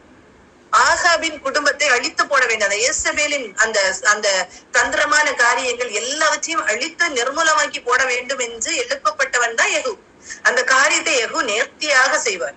அப்படி நேர்த்தியாக செய்யும் போது இந்த அகசியாவும் சாகரத்திற்குள்ள ஒரு சூழ்நிலை வருது. ஏன் அப்படின்னா, இந்த யோராமுக்கு மகன் தான் அகசியா. இந்த யோராம் என்ன செய்யறாருன்னா, அத்தாலியாள் அந்த ஏசபேலுக்கு மகளை திருமணம் பண்ணிக்கிறாருல. சோ இந்த ரிலேஷனுக்குள்ளால அவங்க வந்துடுறாங்க. இந்த ரிலேஷனுக்குள்ளால வரும்போது அகசியாவும் கொல்லப்படுகிற ஒரு சூழ்நிலை வருது. இந்த அகசியா கொல்லப்பட்ட உடனேயே இந்த அத்தாலியாள் என்ன பண்றா அப்படின்னா, அகசியாவின் தாயாகி அத்தாலியாள் தன் குமாரன் இறந்து போனதை கண்ட போது எழும்பி ராஜவம்சத்தார் யாவரையும் சங்காரம் பண்ணினாள். இப்ப என்ன செய்யறான்னா, ராஜவம்சத்துல இருக்கிற எல்லாரையும் கொன்னு போட்டுட்டு அவ அந்த ராஜாங்கத்துல வரணும் அப்படின்னு சொல்லிட்டு அவள் ராஜாவாகி கொள்ளுகிறான். சரியா? இந்த அத்தாலியாள் யாரு? இந்த அத்தாலியாள் யாரு அப்படின்னா இஸ்ரவேல்ல உள்ள விக்கிரக ஆராதனைகளை செய்து கொண்டிருந்த ஒருத்தி. ஆனா கர்த்தருடைய திட்டம் என்ன? தாவீதின் அந்த வம்சத்துல வருகிற ஒருத்தர் தான் என்ன செய்யணும், ராஜாங்கத்துல இருக்கணும் அப்படின்னு சொல்லிட்டு கர்த்தர் சொல்லியிருப்பார். அப்போ இந்த ராஜாங்கத்துல இருக்க வேண்டியது தாவீதின் வம்சத்துல. ஆனா தாவீதின் வம்சத்துல வந்த எல்லாரையும் ஒழித்து விட்டு அத்தாலியால் தான் ராஜாங்கத்துல வரணும் அப்படின்னு சொல்லிட்டு அவன் என்ன செய்யறான்னா அந்த ராஜ பதவியை எடுத்துக்கொள்ளுகிறான். எல்லாரையும் கொலை பண்ணிட்டு அப்ப தன்னுடைய மகன் அகசியா மரித்து போனான் அப்படின்னு சொன்ன உடனே எல்லா ராஜ பிள்ளைகளையும் சங்காரம் பண்ணிவிட்டு அத்தாலியால் என்ன செய்யறான்னா ராஜாங்கத்தை எடுத்துக்கொள்கிறான். அந்த நேரத்துல அப்படி அப்ப சாத்தானுடைய திட்டம் என்னன்னா தாவீதின் வம்சத்தை அழித்து போட வேண்டும். தாவீதின் வம்சத்தை அழித்து போட வேண்டும் தான் அத்தாலியாளின் திட்டம். அது யாருடைய திட்டம்? சாத்தானின் திட்டம். அந்த திட்டத்தை உணர்ந்த ஒரு பெண் தான் யாருன்னா யோசேபாள். யோசேபாள் இந்த பெண்ணை பத்தி தான் நம்ம பாக்குறோம். இந்த யோசேபாள் என்ன செய்யறாங்க அப்படின்னா இந்த அத்தாலியால் எல்லாரையும் கொல்லுறா. எல்லாரையும் கொல்லும் போது என்ன பண்றான்னா அகசியா கூட சகோதரி தான் இந்த அகசியா, இப்ப அத்தாலியாலோட மகன் அகசியா இருக்கல்ல, அவரோட ஒரு சகோதரி தான் இந்த யோசேபாள். இந்த யோசேபாள் என்ன செய்யறான்னா இந்த அத்தாலியாலோட கிராண்ட் சன் யோவாஸ் அப்படின்னு சொல்லிட்டு ஒரு ராஜ பிள்ளை இருக்குது. அந்த பிள்ளையை என்ன செய்யறாங்கன்னா களவாய் எடுத்துக்கொள்ளுகிறான், பத்திரமா எடுத்துக்கிறான். எல்லாரையும் கொல்றாங்க. ஆனா அந்த யோவாசை மாத்திரம் என்ன செய்யறாங்க, எப்படியோ பாதுகாத்து எடுத்து அந்த பிள்ளையை கொண்டு போய் கொல்லாதபடிக்கு அவனையும் அவன் தாதியையும் அத்தாலியாளுக்கு தெரியாமல் பள்ளி அறையில் ஒளித்து வைத்தார்கள். யாருக்கு துணையோடு? தன்னுடைய கணவன் யோய்தா யாருன்னா ஒரு ஆசாரியன். சரியா? அப்போ எவ்வளவு ஒரு கடுமையான சூழ்நிலைன்னு பாத்துக்கோங்க. நீங்க புரிந்துக்க வேண்டியது என்னன்னா கர்த்தருடைய திட்டம் தாவீதின் வம்சம் அரசாட்சியில இருக்கணும். தாவீதுக்கு அந்த டிசெண்டன்ஸ் தான் என்ன செய்யணும், அரசாட்சியில இருக்கணும். அந்த யூத வம்சத்தை அரசாளுகிறது யாரு? தாவீதின் வம்சத்துல வருகிறவங்க தான். ஆனா இந்த அத்தாலியா என்ன பண்றான்னா தாவீதின் வம்சத்தை அழித்து விட்டு இவ விக்கிரக ஆராதனை செய்து வருகிற ஒரு பெண். அந்த பெண் என்ன செய்தா, அந்த தாவீதின் வம்சத்தை அவ்வளோதையும் நசுக்கி போட்டு விட்டு தான் ராஜாவாகணும் அப்படின்னு சொல்லி தான் ராணி ஆகணும். அப்படின்னா அதுக்கப்புறம் அவளோட சந்ததியை அவ உருவாக்கி என்ன செய்யணும், ஒரு சாத்தானின் அரசாட்சியை இந்த யூத வம்சத்துல கொண்டு வரணும்னு அவன் நினைக்கிறான். அந்த திட்டத்தை முறியடிக்கிறதற்கு பயன்படுத்தப்பட்ட பெண்ணு தான் யாரு? யோசேபாள். சரியா? இந்த திட்டத்தை முறியடிக்கிறதற்காக தான் கர்த்தர் தெரிந்தெடுத்த பெண்ணு தான் யாரு? யோசேபாள். சரியா? எவ்வளவு கரேஜியஸ் பெண்ணா இருந்திருப்பா, எவ்வளவு தைரியம் உள்ள பெண்ணா இருந்திருப்பா. எல்லாரையும் கொல்லுகிற நேரத்துல இந்த பிள்ளைய மாத்திரம், சின்ன பிள்ளை ஆக்சுவலா, இந்த பிள்ளை சின்ன பிள்ளை, பிறந்த பிள்ளையா இருந்திருக்கணும் கண்டிப்பா. அந்த பிறந்த அந்த நேரத்துல களவாய் எடுத்துக்கொண்டு அந்த பிள்ளைய அப்படியே எடுத்துக்கொண்டு ஒரு பள்ளி அறையில வைத்து பாதுகாக்கிறாங்க. எவ்வளவு வருஷம் பாதுகாக்காங்க தெரியுமா? 6 வருஷம் பாதுகாக்கிறாங்க. 6 வருஷம் பாதுகாத்து இந்த அத்தாலியால் ராஜபாரியம் பண்ணிட்டு இருக்காங்க. இந்த அத்தாலியால் ராஜாத்தியா இருந்துட்டு இருக்காங்க. அந்த தேசத்துல அதே இடத்துல 6 வருஷம் அந்த பிள்ளைய பத்திரமா பாதுகாத்து அந்த பிள்ளைய 7வது வருஷம் ஆகும்போது, அந்த பையனுக்கு 7வது வருஷம் ஆகும்போது அவங்க என்ன செய்யறாங்கன்னா அந்த பையனை ராஜாவாக்குறாங்க. அந்த பிள்ளைய ராஜாவாக்குறாங்க. யார் இதை செய்தாங்கன்னா யோய்தாவும் அந்த யோசேபாளும் சேர்ந்து செய்யறாங்க. இந்த யோசேபாள் நான் களவா எடுத்துக்கொள்ளுகிறா. அந்த தாதியையும் அந்த பிள்ளையும் அழகா வைத்து ஒளித்து வைத்து பள்ளி அறையில ஒளித்து வைத்து என்ன செய்யறாங்க, வளர்க்குறாங்க. உண்மையில யோசிச்சு பாருங்க, 6 வருஷம் ஒரு பிள்ளைய ஒளித்து வைத்து, அதுவும் ராஜ பிள்ளை. அறிந்த அத்தாலியல் அறிந்தா என்ன செய்வா? எல்லா பிள்ளைகளையும் கொஞ்சம் போட்டவள். அவ இந்த பிள்ளை ஒளிச்சு வச்சிருக்கு அப்படின்னு தெரிஞ்சா என்ன செஞ்சிருப்பா இல்லையா? பார்வோனுக்கு மோசேதான் இந்த பிள்ளைகளை, இந்த இஸ்ரவேல் ஜனங்களை வழிநடத்த போறான்னு தெரிஞ்சிருந்தா அங்கேயே கொண்டிருப்பான். ஆனா கர்த்தர் எவ்வளவு அழகா பார்வோனின் அரண்மனையிலேயே மோசையை வளர்க்க வைத்தாரோ அதே போல அந்த பள்ளி அறையில அழகா ஒளித்து வைத்து வளர்க்கப்படுகிறா யாரு? இந்த யோவாஸ் அப்படிங்கிற ஒரு பையன். சரியா? 11ஆம் அதிகாரத்தை, 2 ராஜாக்கள் 11ஆம் அதிகாரத்தை நீங்க வாசிச்சீங்கன்னா தெரியும். ரொம்ப அது வாசிப்போம். அகசியாவின் தாயாகி அத்தாலியாள் தன் குமாரன் இறந்து போனதை கண்டபோது எழுப்பி ராஜவம்சத்தார் யாவரையும் சங்காரம் பண்ணினார். யோராம் என்னும் ராஜாவின் குமாரத்தையும் அகசியாவின் சகோதரியும் ஆகிய யோசேபாள் கொலையுண்ணப்படுகிற ராஜகுமாரின் நடுவில் இருக்கிற அகசியாவின் மகனாகிய யோவாசை களவாய் எடுத்தாள். அவன் கொல்லப்படாதபடிக்கு அவனையும் அவன் தாதியையும் அத்தாலியாளுக்கு தெரியாமல் பள்ளி அறையில் ஒழித்து விட்டார்கள். இவளோட கூட அவன் 6 வருஷம் கர்த்தருடைய ஆலயத்தில் ஒழித்து வைக்கப்பட்டிருந்தான். அத்தாலியாள் தேசத்தின் மேல் ராஜ்யபாரியம் பண்ணினாள். அத்தாலியாள் ராஜாத்தியா இருக்கா, இவங்க ஒழித்து வைத்து வளர்க்கிறாங்க. 7ஆம் வருஷத்திலே யோய்தா 100 பேருக்கு அதிபதிகளையும் தலைவரையும் காவலாளரையும் அழைப்பித்து அவர்களை தன்னிடத்தில் கர்த்தருடைய ஆலயத்திலே வர சொல்லி அவர்களோடு உடன்படிக்கை பண்ணி அவர்களை கர்த்தருடைய ஆலயத்தை ஆணையிடுவித்துக் கொண்டு அவர்களுக்கு ராஜாவின் குமாரனை காண்பித்து அவர்களை நோக்கி, நீங்கள் செய்ய வேண்டிய காரியம் என்னவென்றால், ஓய்வு நாளில் முறைப்படி இங்கே வருகிற உங்களில் 1/3 ராஜாவின் அரண்மனை காவல் காக்க வேண்டும். இப்போ இந்த 6 வருஷம் ஒழித்து வளர்க்கிறது மாத்திரமல்ல, யோய்தா என்ன சொல்றாருன்னா, 7ஆவது வருஷத்துல இந்த பிள்ளையே ராஜாவாக்கணும். ராஜாவாக்குறதுக்கு எல்லாரும் அக்செப்ட் பண்ணிக்கணும் தானே, எல்லாரும் அக்செப்ட் பண்ணிக்கணும். இந்த அக்செப்ட் பண்ணி இவனை ராஜான்னு எல்லாரும் ஏற்றுக்கொண்டால் மாத்திரமே இவனை ராஜாவாக்க முடியும். அத்தாலியாளுடைய கை ஓங்கி இருந்துச்சுன்னா இந்த பிள்ளைய ராஜாவாக்க முடியாது. சோ எல்லார்கிட்டையும் பேசுறாங்க, போய் இப்படி ஒரு பிள்ளைய நாங்க வளர்க்கிறோம், அகசியாக்க பிள்ளை, அந்த பிள்ளைதான் முறைப்படி ராஜாவாக வரணும், அந்த பிள்ளைய நாங்க வைத்திருக்கிறோம் அப்படின்னு சொல்லி ஒவ்வொருத்தர்கிட்ட என்ன செய்யறாங்க, அவங்க பேசி அந்த பிள்ளையை ராஜாவாக ஏற்றுக்கொள்ளுகிறதற்கு மனத்தை பக்குவப்படுத்துகிறாங்க. ஒவ்வொருடைய இருதயத்தையும் பக்குவப்படுத்தி என்ன செய்யறாங்க, சொல்றாங்க. அப்ப சொல்லி என்ன செய்யறாங்க, நீங்க இந்த மாதிரி காரியங்கள் எல்லாம் செஞ்சாதான் என்ன செய்ய முடியும், ராஜாவாக்க முடியும்னு சொல்லிட்டு சொல்றாங்க.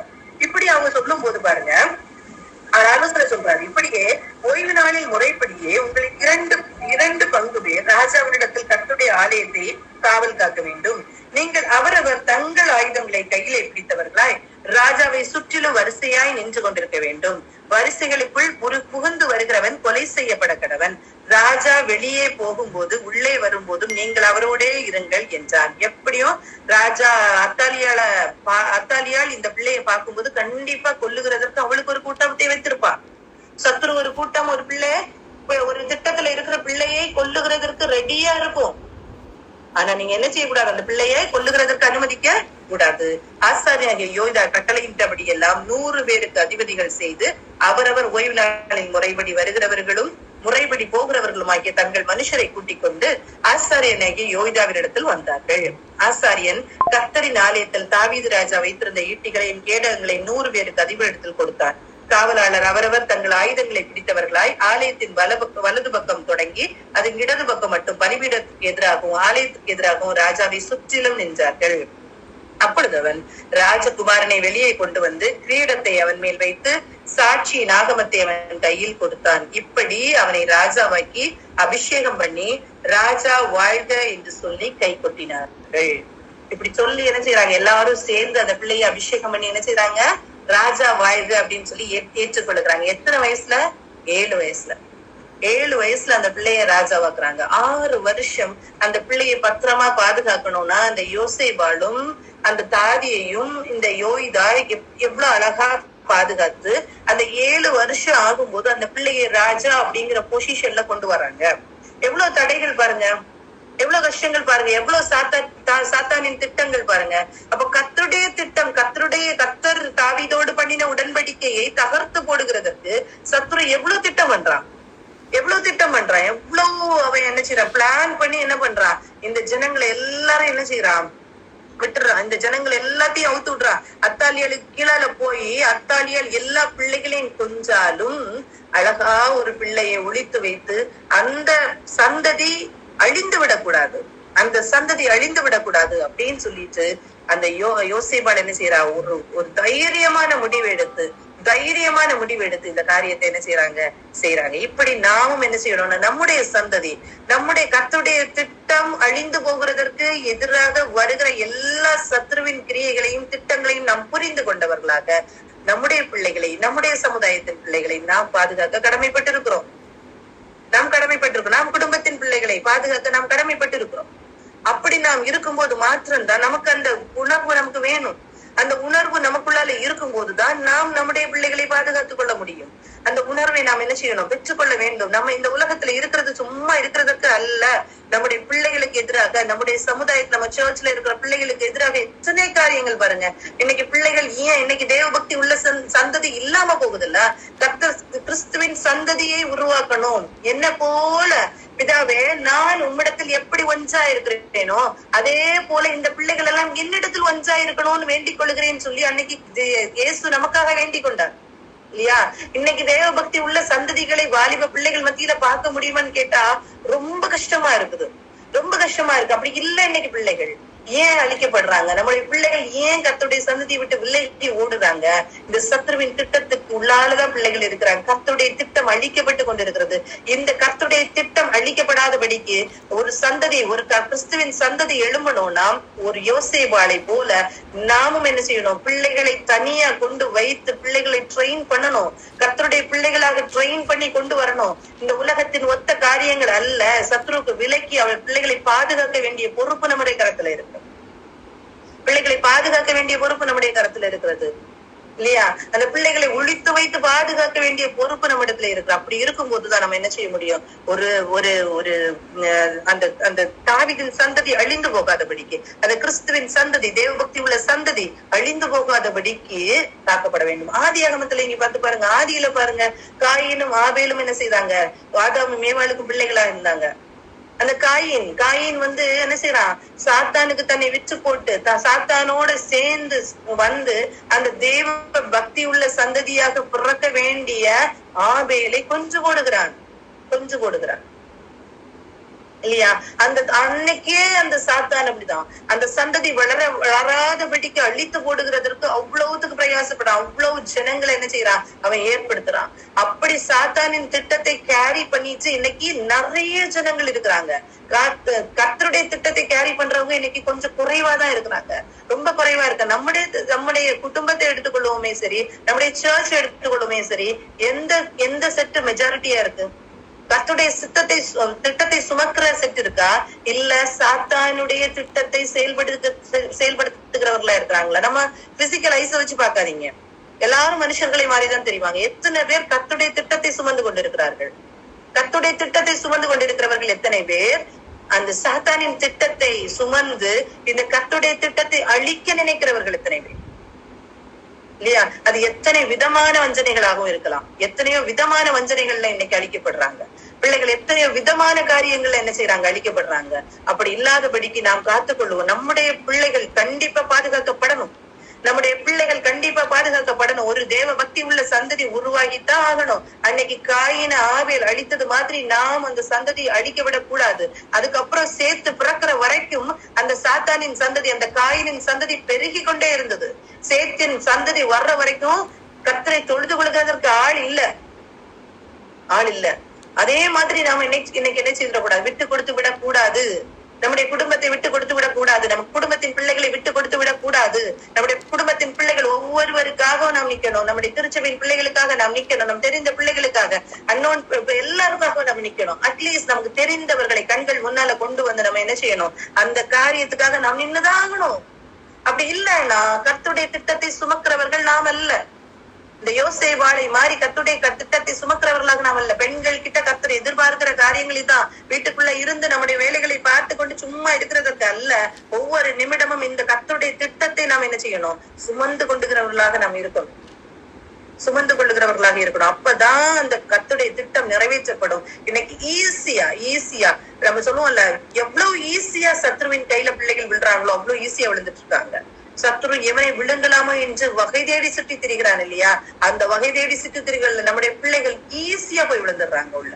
அப்படியே வாயை குழந்து வைத்தா போதும், பக்கத்திலே வர வேண்டாம், பிள்ளைகளே அங்க அட்ராக்ட் ஆகி போயிடுறாங்க. அந்த அளவுக்கு இன்னைக்கு நம்முடைய சந்ததி வளர்ந்து கொண்டிருக்கிறது. அந்த பிள்ளைகள் அப்படி போகாதபடிக்கு பிள்ளைகளை ஒழித்து வைத்து வளர்க்க வேண்டிய சூழ்நிலை இருக்கிறது. உலகத்தை விட்டு ஒழித்து வைத்து வளர்க்க வேண்டிய சூழ்நிலை இருக்கிறது.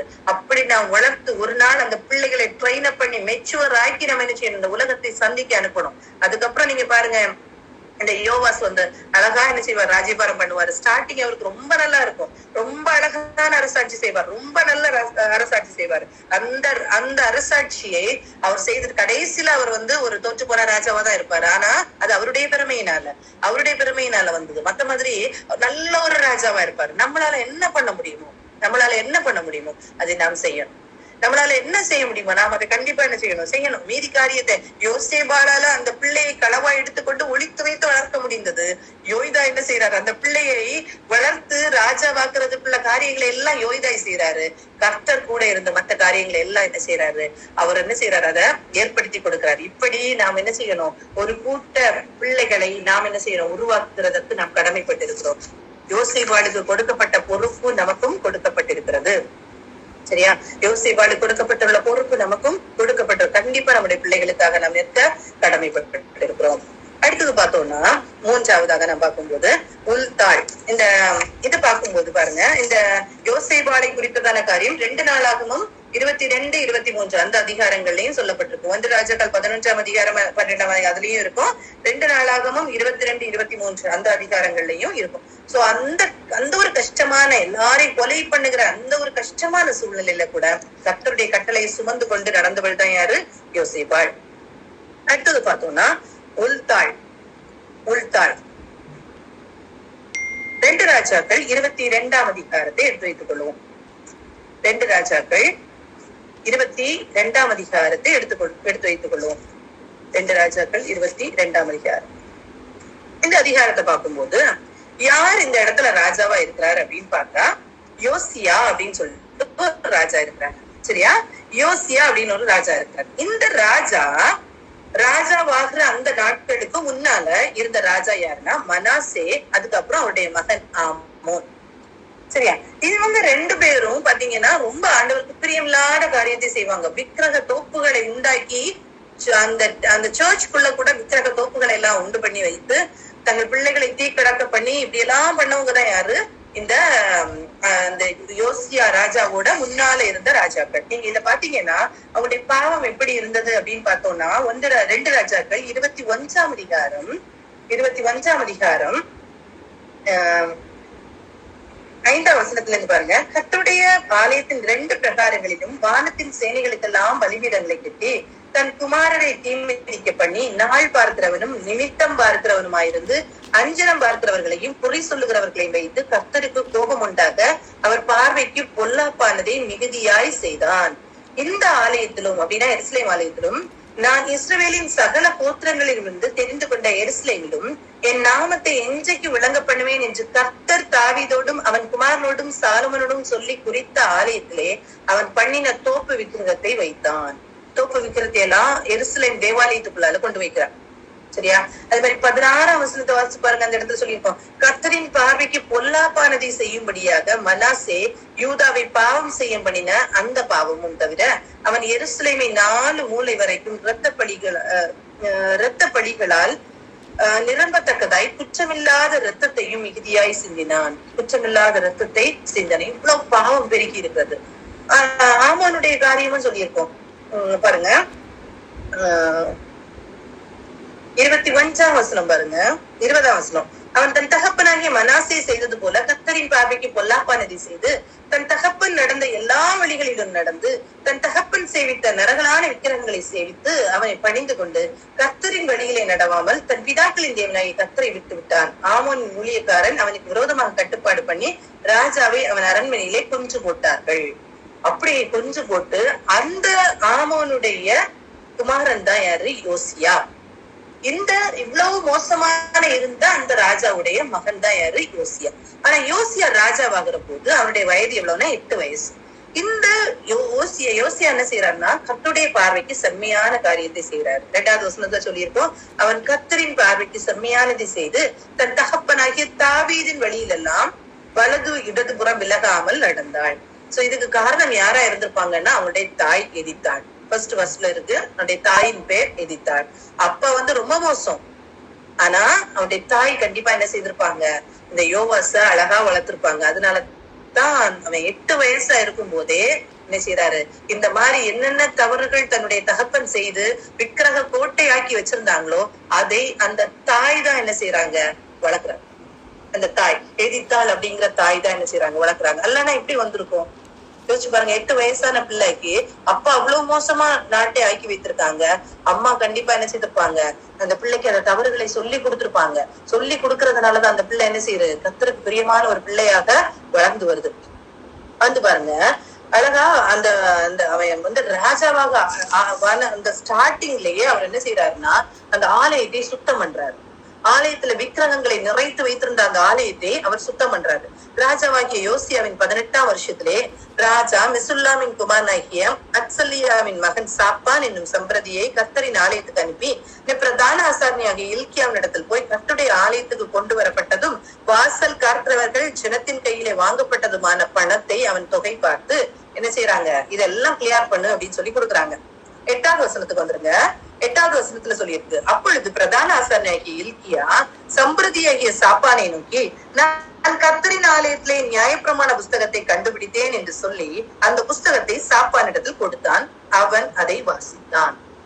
இப்ப என்னாச்சுன்னா, நம்ம கையில இன்னைக்கு இருக்கிற மாதிரி பைபிள் எல்லா வீடுகள்லயோ எல்லார் கையிலயோ அன்னைக்கு இல்ல. ஒரு நியாயப்பிரமாண புஸ்தகம் இருக்கும், அது எருசலேம் தேவாலயத்துல இருக்கும்.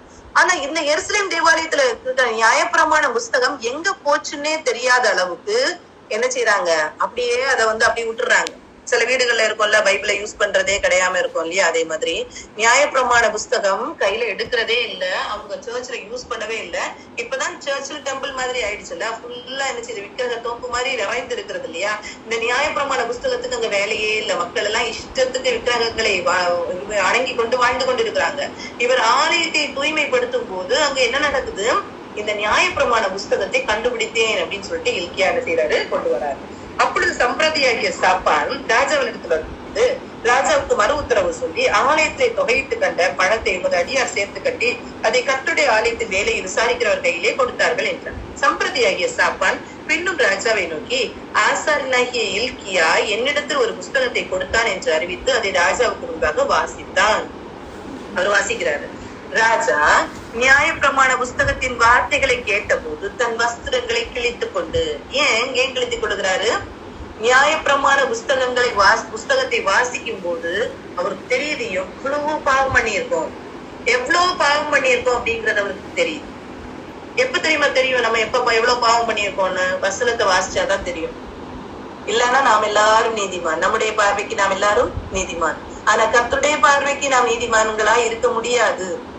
கர்த்தருடைய பார்வையில போய் பார்த்தாதான் தெரியும் நம்முடைய நீதி எல்லாம் கர்த்தருக்கு முன்பாக அழுக்கான கந்தையா இருக்கிறது அப்படிங்கிறது. கர்த்தருக்கு முன்னால போனாதான் தெரியும், அது வசனத்துக்கு முன்னால போனாதான் தெரியும்.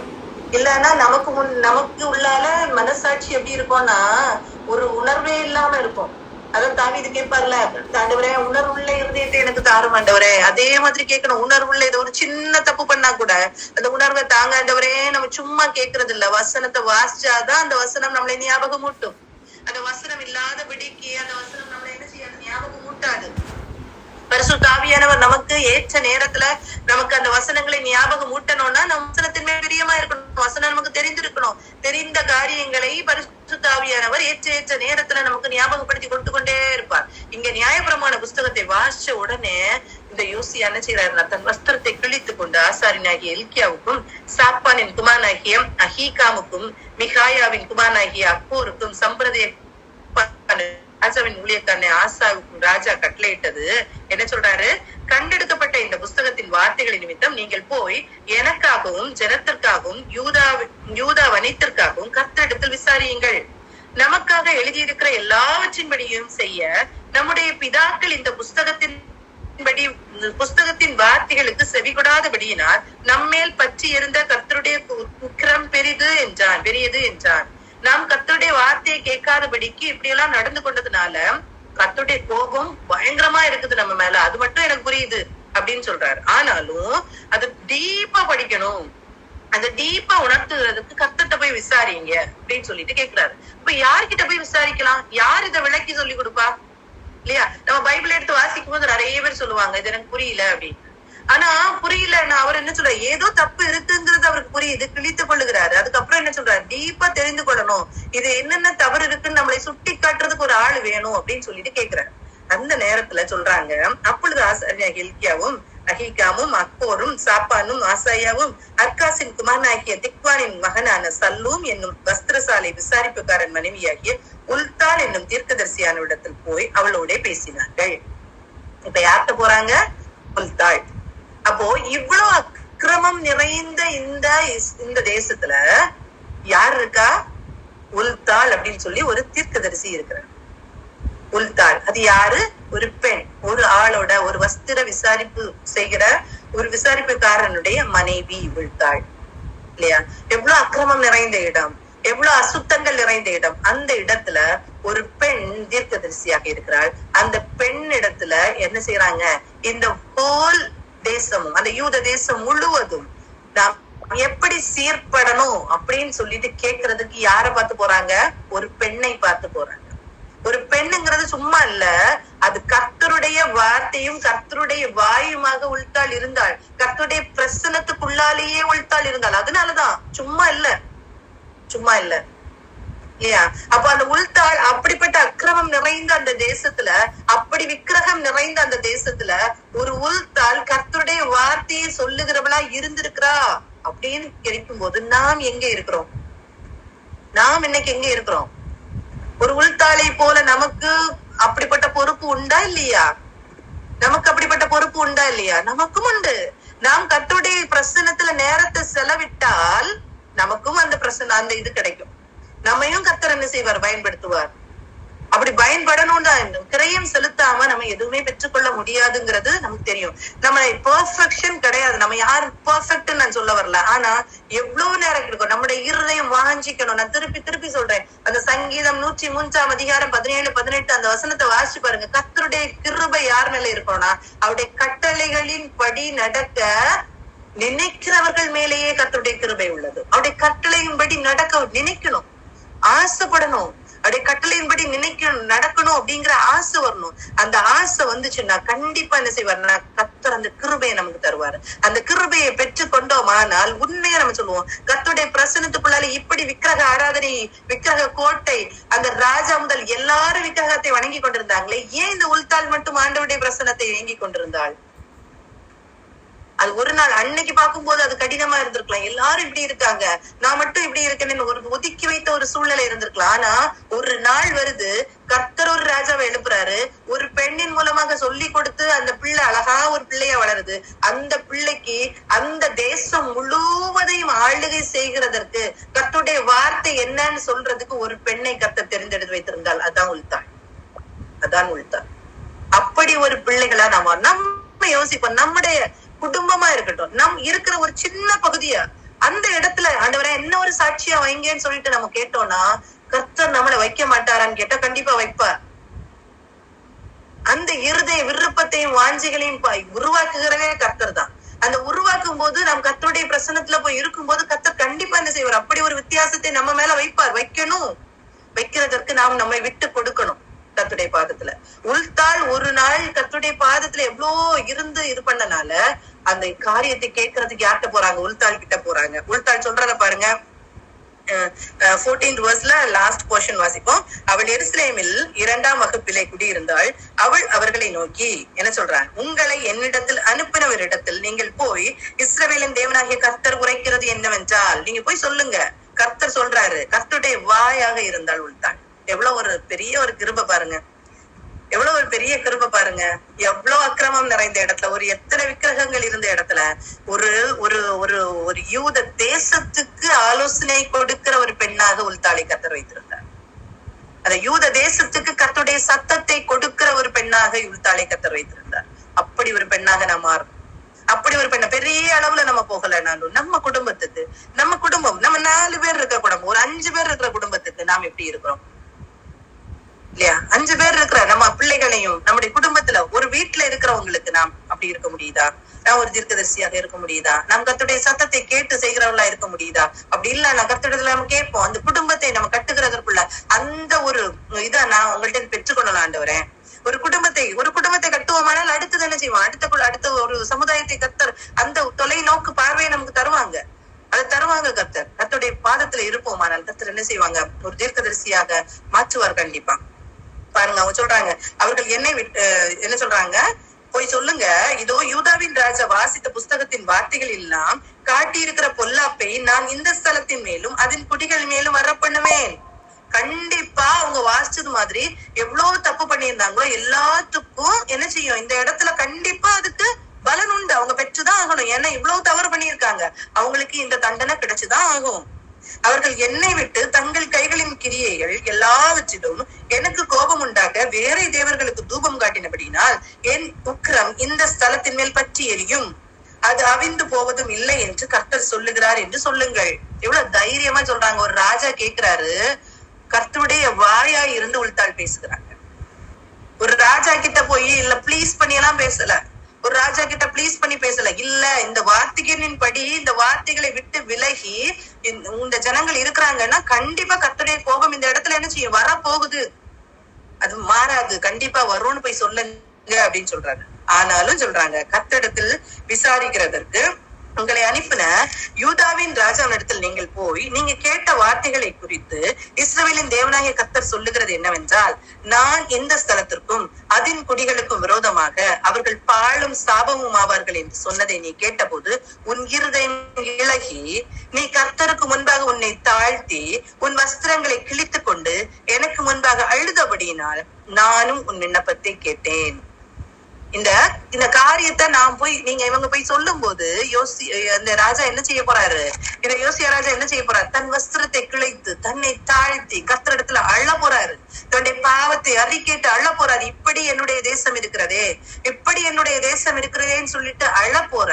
அப்படி அழ போறதுனால நான் என்ன செய்ய மாட்டேன், விண்ணப்பத்தை நான் கேட்பேன். ஆகையால் இதோ நான் உன்னை உன் பிதாக்களிடையில் சேர்த்துக் கொள்ளுவேன், நீ சமாதானத்தோட உன் கல்லறையில் சேர்வாய், நான் இந்த ஸ்தலத்தின் மேல் வரப்பண்ணும் சகல பொல்லாப்பையும் உன் கண்கள் காண்பதில்லை என்று கர்த்தர் சொல்லுகிறார் என்பதை சொல்லுங்கள் என்றார்.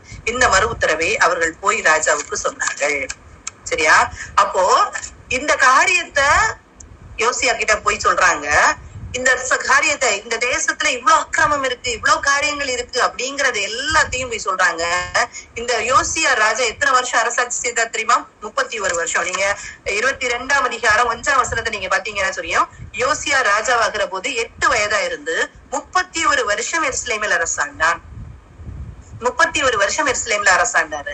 இவர் 8 வயசுல இந்த காரியத்தை செய்ய ஆரம்பிக்கிறாரு இல்லையா? இந்த டெம்பிள் எல்லாம், இந்த இதெல்லாம் சர்ச் எல்லாம் கிளீன் பண்ணுங்க அப்படின்னு சொல்லி இந்த நியாயப்பிரமாண புஸ்தகத்தை எடுத்து வாசிக்கிறதுக்கு முதல்ல ஸ்டார்ட் பண்ணிட்டாரு. சோ அந்த இத ஸ்டார்ட் பண்ண அந்த நாள்லயே அவருக்கு தெரிவிக்கப்படுகிறது, நாம் செய்கின்றது தவறு, இத்தனை காரியங்கள் தவறு, இந்த நியாயப்பிரமாண புஸ்தகத்தின்படி பார்க்கும்போது இத்தனை காரியங்கள் இந்த தேசத்துல தவறா இருக்குது அப்படின்னு சொன்ன உடனேயே என்ன செய்யறாரு, தான் அழுதது மாத்திரம் அல்ல, 23ஆம் அதிகாரத்தை நீங்க வாசிச்சு பாத்தீங்கன்னா தெரியும், ஃபுல் அண்ட் ஃபுல் அவர் அந்த இதை கிளீன் பண்ணிட்டே இருப்பாரு. அந்த எருசலேம ஃபுல்லா கிளீன் பண்ண, அந்த யூத தேசத்தை ஃபுல்லா கிளீன் பண்ணிட்டே இருப்பாரு. எல்லாத்தையும், எல்லா விக்கிரகத்தையும் கொண்டு புறம்பே எரித்து போடுவார், எல்லாத்தையும் அகற்றி போடுவார். இப்படி அவர் செய்ததுனால நீ பாத்தீங்கன்னா சரி, அடுத்த அதிகாரம் ஃபுல்லா இருக்கும். அந்த விக்கிரகத்தை எல்லாத்தையும் அதை சுட்டரித்து போட்டார் அப்படின்னு சொல்லிட்டு எல்லா வசனத்திலையும் சொல்லியிருப்போம். அப்படி தொடங்கி அவர் என்ன செய்வார்னா பஸ்காவை ஆசரிப்பார். எசேக்கியா ராஜா காலத்துல பஸ்கா ஆசரிச்சாங்க. எத்தனையோ நாட்கள், எத்தனையோ காலமா அவங்க மறந்திருந்த பஸ்கானா என்ன, அடிமைத்தனத்திலிருந்து, எகிப்தின் அடிமைத்தனத்திலிருந்து அவங்க வெளியே வரும்போது அவங்க விடுதலையாக்கப்பட்ட நாளை கொண்டாடின நாள் தான் பஸ்கா. சோ ஆண்டவர் சொல்லி இருந்தாரு, எல்லா வருஷமும் இதே நாள்ல நீங்க பஸ்காவை ஆசரிக்கணும். எதுக்காக? என்ன ஞாபகப்படுத்துகிறதுக்காக. வர்ற பிள்ளைகளுக்கு எல்லாம் சொன்னா, இப்படி ஒரு அடிமைத்தனத்துல நாங்க இருந்தோம், அந்த அடிமைத்தனத்துல இருந்து எங்களுக்கு ஒரு விடுதலை கிடைச்சது, அதனாலதான் பஸ்காவை ஆசரித்தாங்க. இந்த பஸ்கா ஆசரித்தல் அப்படியே மறக்கப்பட்டு காணப்பட்டது. அந்த மறக்கப்பட்டு காணப்பட்டதை எசேக்கியா ராஜா காலத்துல அவர் என்ன செய்வார், புதுப்பிப்பார், அவர் அதை கொண்டு வருவார். ஆனா அதுக்கப்புறமா எசேக்கியாவின் மகன் மனாசே, ஆமோன் இவங்க எல்லாம் இதெல்லாம் நிர்விசாரமாக்கி அசட்டை பண்ணி வச்சிருப்பாங்க. இவர் திருப்பி என்ன செய்யறாரு, அந்த இது பஸ்காவை ஆசரிக்க வைக்கிறாரு பாருங்க. 23ஆம் அதிகாரம் 21, 22 இந்த வசனங்களை வாசிச்சீங்கன்னா பாருங்க. பின்பு ராஜா இந்த உடன்படிக்கையின் புஸ்தகத்தில் எழுதியிருக்கிறபடியே உங்கள் தேவனாகிய கர்த்தருக்கு பஸ்காவை ஆசரியுங்கள் என்று சகல ஜனங்களுக்கும் கட்டளையிட்டான். இந்த ஜனங்களுக்கு கட்டளையிடுறான்ல, அப்ப இந்த ஜனங்கள் என்ன ஆயிருக்கணும், கர்த்தருடைய பிள்ளைகளா மாறி இருக்கணும். ஃபுல்லா என்ன செய்யறாரு, அந்த காரியத்தை எல்லாம் செய்யறாரு. அவர் கிளீன் பண்ணிட்டே இருக்காரு, சுத்தம் பண்ணிட்டே இருக்காரு, ஜனங்களுக்கு கர்த்தரை பத்தி சொல்லி கொடுத்துட்டே இருக்காரு. இப்படி சொல்லி இப்ப நீங்க பஸ்காயை ஆசரிங்க, அது ஒரு விடுதலையின் அடையாளமான ஒரு காரியம் அப்படின்னு சொல்றாரு. இஸ்ரவேலை நியாயம் விசாரித்த நியாயாதிபதிகள் நாட்கள் தொடங்கி இஸ்ரவேலின் ராஜாக்கள் யூதாவின் ராஜாக்கள் ஆகிய அவர்களுடைய சகல நாட்களிலும் இந்த பஸ்காவை போல் பஸ்கா ஆசரிக்கப்படவில்லை. ராஜாவாகிய யோசியாவின் 18ஆம் வருஷத்திலே கர்த்தருக்கு இந்த பஸ்கா எருசலேமிலே ஆசரிக்கப்பட்டது. அவருடைய 18ஆம் வருஷத்துல பஸ்கா ஆசரிக்கப்பட்டது. அப்போ அவர் 8ஆம் வயசுல ராஜாவாகி ஃபர்ஸ்ட் இயர்ல இருந்தே தொடங்கி எத்தனை வருஷம் ஆயிருக்கு அதை சுத்திகரித்து அவங்கள விடுதலையை பண்ணினார் கர்த்தர் அப்படின்னு சொல்றது 18 வருஷம் என்ன செய்யறது ஆயிருக்கு. அவ்வளவு நாட்களும் அவர் சும்மா இருக்கல. இதை கேட்டு நீ சமாதானத்தோட நீ என்னோட சேர்த்து கொள்ளப்படுவேன்னு சொன்னோன்னே இவர் எனக்கு பிரச்சனை இல்லை அப்படின்னு சொல்லிட்டு எசேக்கியா ராஜா இருந்த மாதிரி உட்காரல. எசேக்கியா ராஜா தான் சொன்னார் இல்லையா, என் காலத்துல இப்ப சமாதானமா இருந்தா போதும், என் பிள்ளை காலத்துல என்ன நடந்தாலும் பரவாயில்லன்னு இருந்தாரு இல்லையா. அதே மாதிரி எல்லாம் இருக்கல. அவர் என்ன செய்யறாரு, அந்த எருசலேமை சுத்திகரிக்கிறாரு. அப்படியே சுத்திகரித்து ஜனங்களுக்கு சொல்லி கொடுத்து அவர் என்ன செய்யறாரு, இந்த காரியத்தை எல்லாம் செய்யறாரு.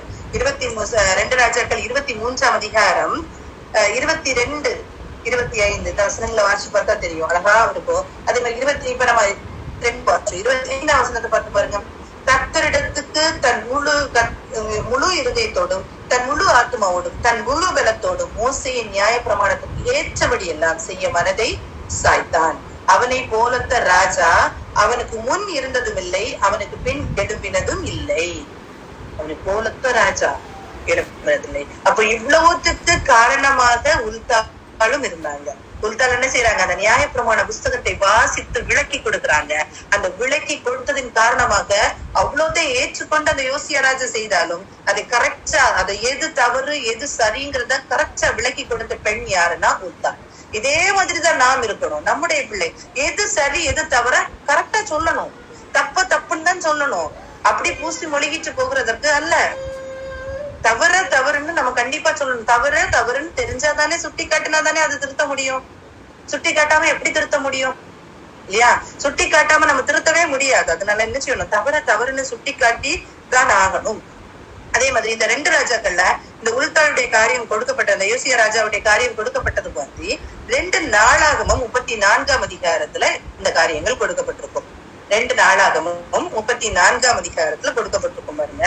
அதே காரியங்கள் தான் இருக்கும். ஆனா நான் எந்த வசனத்தை வாசிக்கணும்னு நினைக்கிறேன்னா 31ம் 33ம்.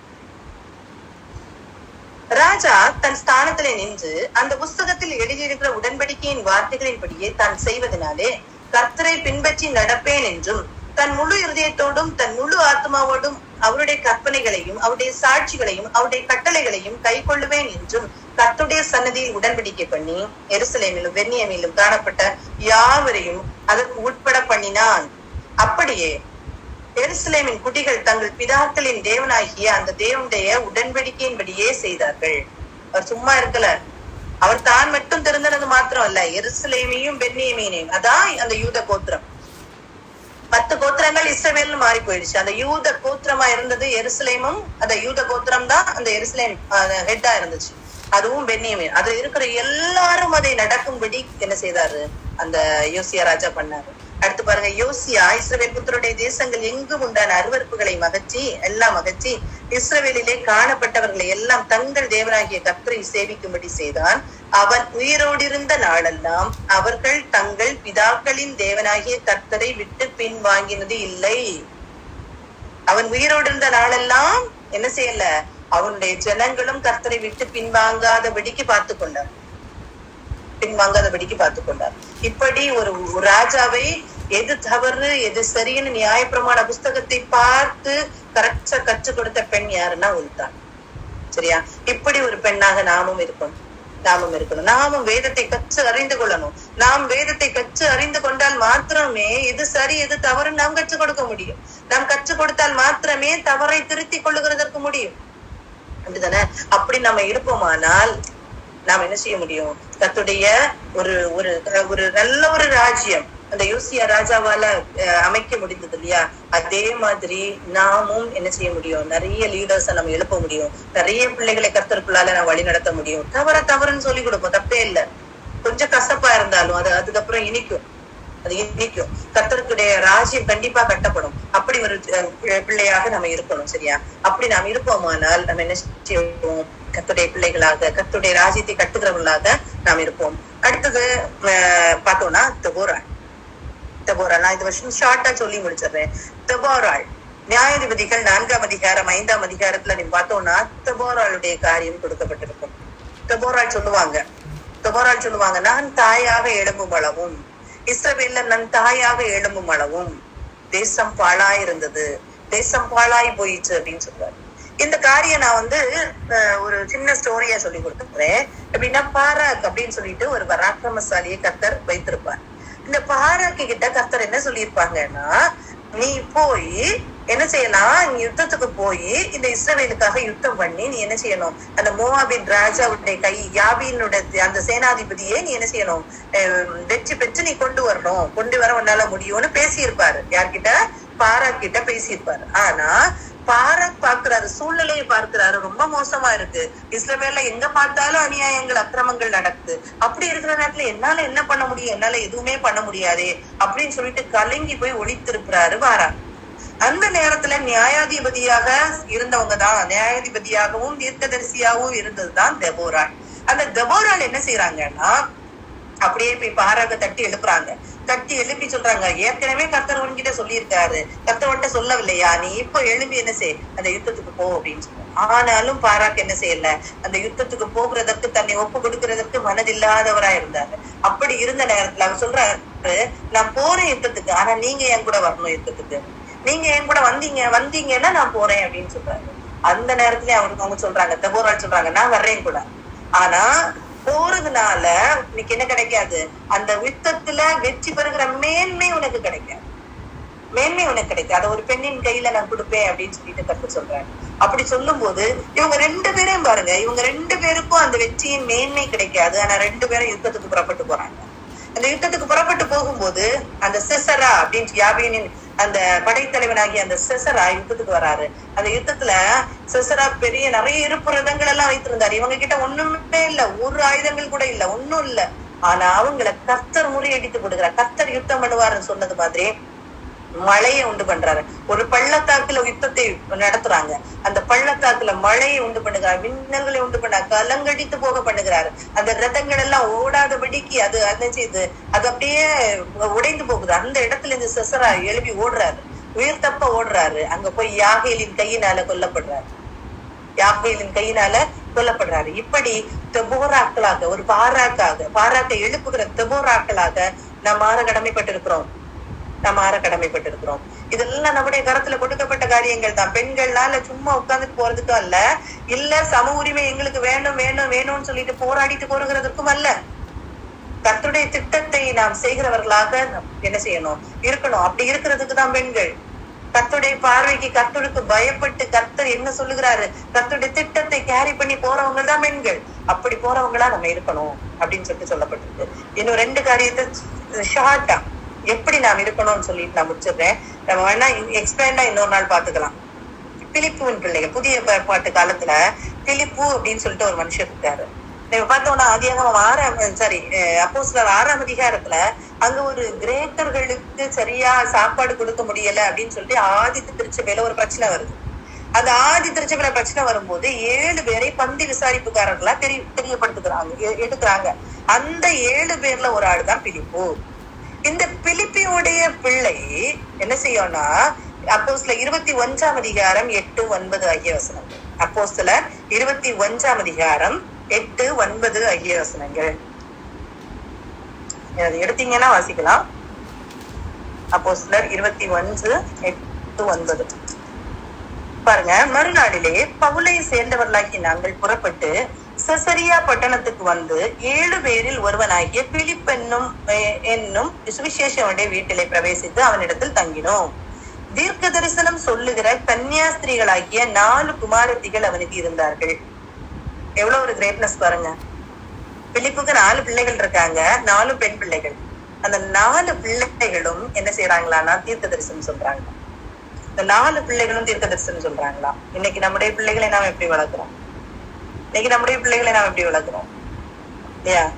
இன்னைக்கு தீர்க்க தரிசனம் சொல்ல கன்னி பிள்ளைகள், திருமணமாகாத பிள்ளைகள், ஆனா அந்த பிள்ளைகள் தீர்க்க தரிசனம் சொல்லுகிறவர்களா இருக்கிறாங்க. இல்லையா? பழைய ஏற்பாட்டு காலத்துல மாத்திரம் இல்ல, புதிய ஏற்பாட்டு காலத்துல அவ்வளவு பிள்ளைகள், அவ்வளவு பேர் நின்னாங்க கர்த்தருக்காக நின்னாங்க. பிலிப்புடைய பிள்ளைகள் 4 பேரும் தீர்க்க தரிசனம் சொல்லுகிறவர்களா இருந்தாங்க. நான் யோசிப்பேன், அந்த பைபிள் எழுதின காலத்துல ஸ்கூலே கிடையாதா? படிச்சிருக்கவே மாட்டாங்களா? எல்லாமே இதை பத்தி மாத்திரம் தான் சொல்லியிருக்கேன், வேற எதுவுமே சொல்லலையே அப்படின்னு நான் யோசிப்பேன். எது முக்கியமோ, தேவனுடைய ராஜ்யத்திற்கு எது முக்கியமோ அது மாத்திரம் தான் சொல்லப்பட்டிருக்கும். மத்தேயு படிச்சவர், பவுல் படித்தவர் இல்லையா? டாக்ஸ் அந்த மத்தேயு, சரி பவுலாவது பைபிள நியாயப்பிரமாண புஸ்தகத்தை படித்தாருன்னு வச்சுக்கொள்வோம். மத்தேயு ஆயக்காரர், டாக்ஸ் கலெக்டர், இவங்க எல்லாம் கற்றுக்கொண்டவங்க தான். ஏன்னா இயேசுவை பார்த்து சொல்றாங்க, இவர் கல்லாதவராய் இருந்தும் இவர் கற்கலையே, இவர் படிக்கலையே அப்படின்னு சொல்றாங்க. பேதுருவை பார்த்து சொல்றாங்க, இவங்க கல்லாதவர்களா இருந்து இந்த காரியங்கள் எல்லாம் எப்படி பேசுறாங்க? இவ்வளவு அபிஷேகத்துல அவங்க நிறைந்த அந்நிய பாஷைகளை பேசும்போது சொல்றாங்க, இவங்க கற்கவே இல்லையே, இவங்களுக்கு இந்த பாஷைகள் எல்லாம் எப்படி தெரியும்னு கேக்குறாங்க. அப்ப அங்க கற்றவர்கள் இருந்திருக்கிறாங்க தானே, அங்க கற்றவர்கள் இருந்திருக்கிறாங்க தானே. ஆனா அதெல்லாம் முக்கியத்துவப்படுத்தி சொல்லவே இல்லையே பைபிள்ல, அதெல்லாம் முக்கியத்துவப்படுத்தி சொல்லலையே. ஆனா நம்ம இன்னைக்கு எதை முக்கியத்துவப்படுத்தி சொல்லி கொண்டிருக்கிறோம்? நம்ம இன்னைக்கு எதை முக்கியத்துவப்படுத்தி சொல்லி கொண்டிருக்கிறோம்? எது நமக்கு முக்கியமா இருக்கு? படிப்பு, உலக கல்விகள், அந்த மேன்மை. சாத்தான் இது வஞ்சித்து கொண்டு இருக்கிறான். உண்மையிலே சொல்லுவேன், வஞ்சித்து கொண்டு இருக்கிறான். பிள்ளைகளை கர்த்தருடைய பாதையில நடத்தக்கூடாதபடிக்கு நெருக்கத்துக்குள்ளால கொண்டு போயிருக்கிறான். நாம் விழிப்போடு இருந்து நம்முடைய பிள்ளைகளை கர்த்தருக்குள்ளால வளர்த்தால் மாத்திரமே உலகத்துல கர்த்தர் அப்படி கீழே எல்லாம் தூக்கி போட்டுற மாட்டார். நம்முடைய பிள்ளைகளை அப்படி கீழே எல்லாம் தூக்கி போட்டுற மாட்டாரு. நம்முடைய பிள்ளைகள் கர்த்தருக்கு பயந்து நடப்பார்களானால் கர்த்தருக்கு என்ன லெவல்ல பிள்ளைகளை வைக்கணுமோ அந்த லெவல்ல கர்த்தர் வைப்பார். கர்த்தர் கண்டிப்பா வைப்பார். அன்னைக்கு கல்லாதவர்களா இருந்தவர்கள் எப்படி பேசி உலகத்தை கலக்கினார்களோ, பவுல் வரும்போது சொல்ல உலகத்தை கலக்கினான் அப்படின்னு சொல்லி, எலியாவை பார்த்து சொல்ல உலகத்தை நீதானே கலக்குன அப்படின்னு சொல்றாங்க இல்லையா? கர்த்தருடைய பிள்ளைகள் இன்னைக்கு கலக்குனாங்க. அதே மாதிரி நம்முடைய பிள்ளைகள் உலகத்தை கலக்க முடியணும்னா கர்த்தருடைய பாதத்துல இருக்கணும். கர்த்தருடைய பாதத்திலிருந்து கர்த்தரத்துல பேசணும் பிள்ளைகள். அப்படி நம் பிள்ளைகளை வளர்க்கணும். அப்படி இல்லைன்னா நம்ம கர்த்தரிடத்துல கேட்போம், ஆண்டவர்கிட்ட கேட்போம், அப்படி ஆசைப்படுவோம். நம்முடைய பிள்ளைகள் அப்படி வளரணும். வாலிப பிள்ளைகள் அப்படித்தான் வளரணும்னு நீங்க ஆசைப்படுங்க. ஆசைப்படும் போது கர்த்தர் அதுக்குள்ள காரியத்தை நமக்கு செய்து தருவார். பிலிப்புடைய பிள்ளைகள் எப்படி தீர்க்க தரிசனம் சொன்னாங்க?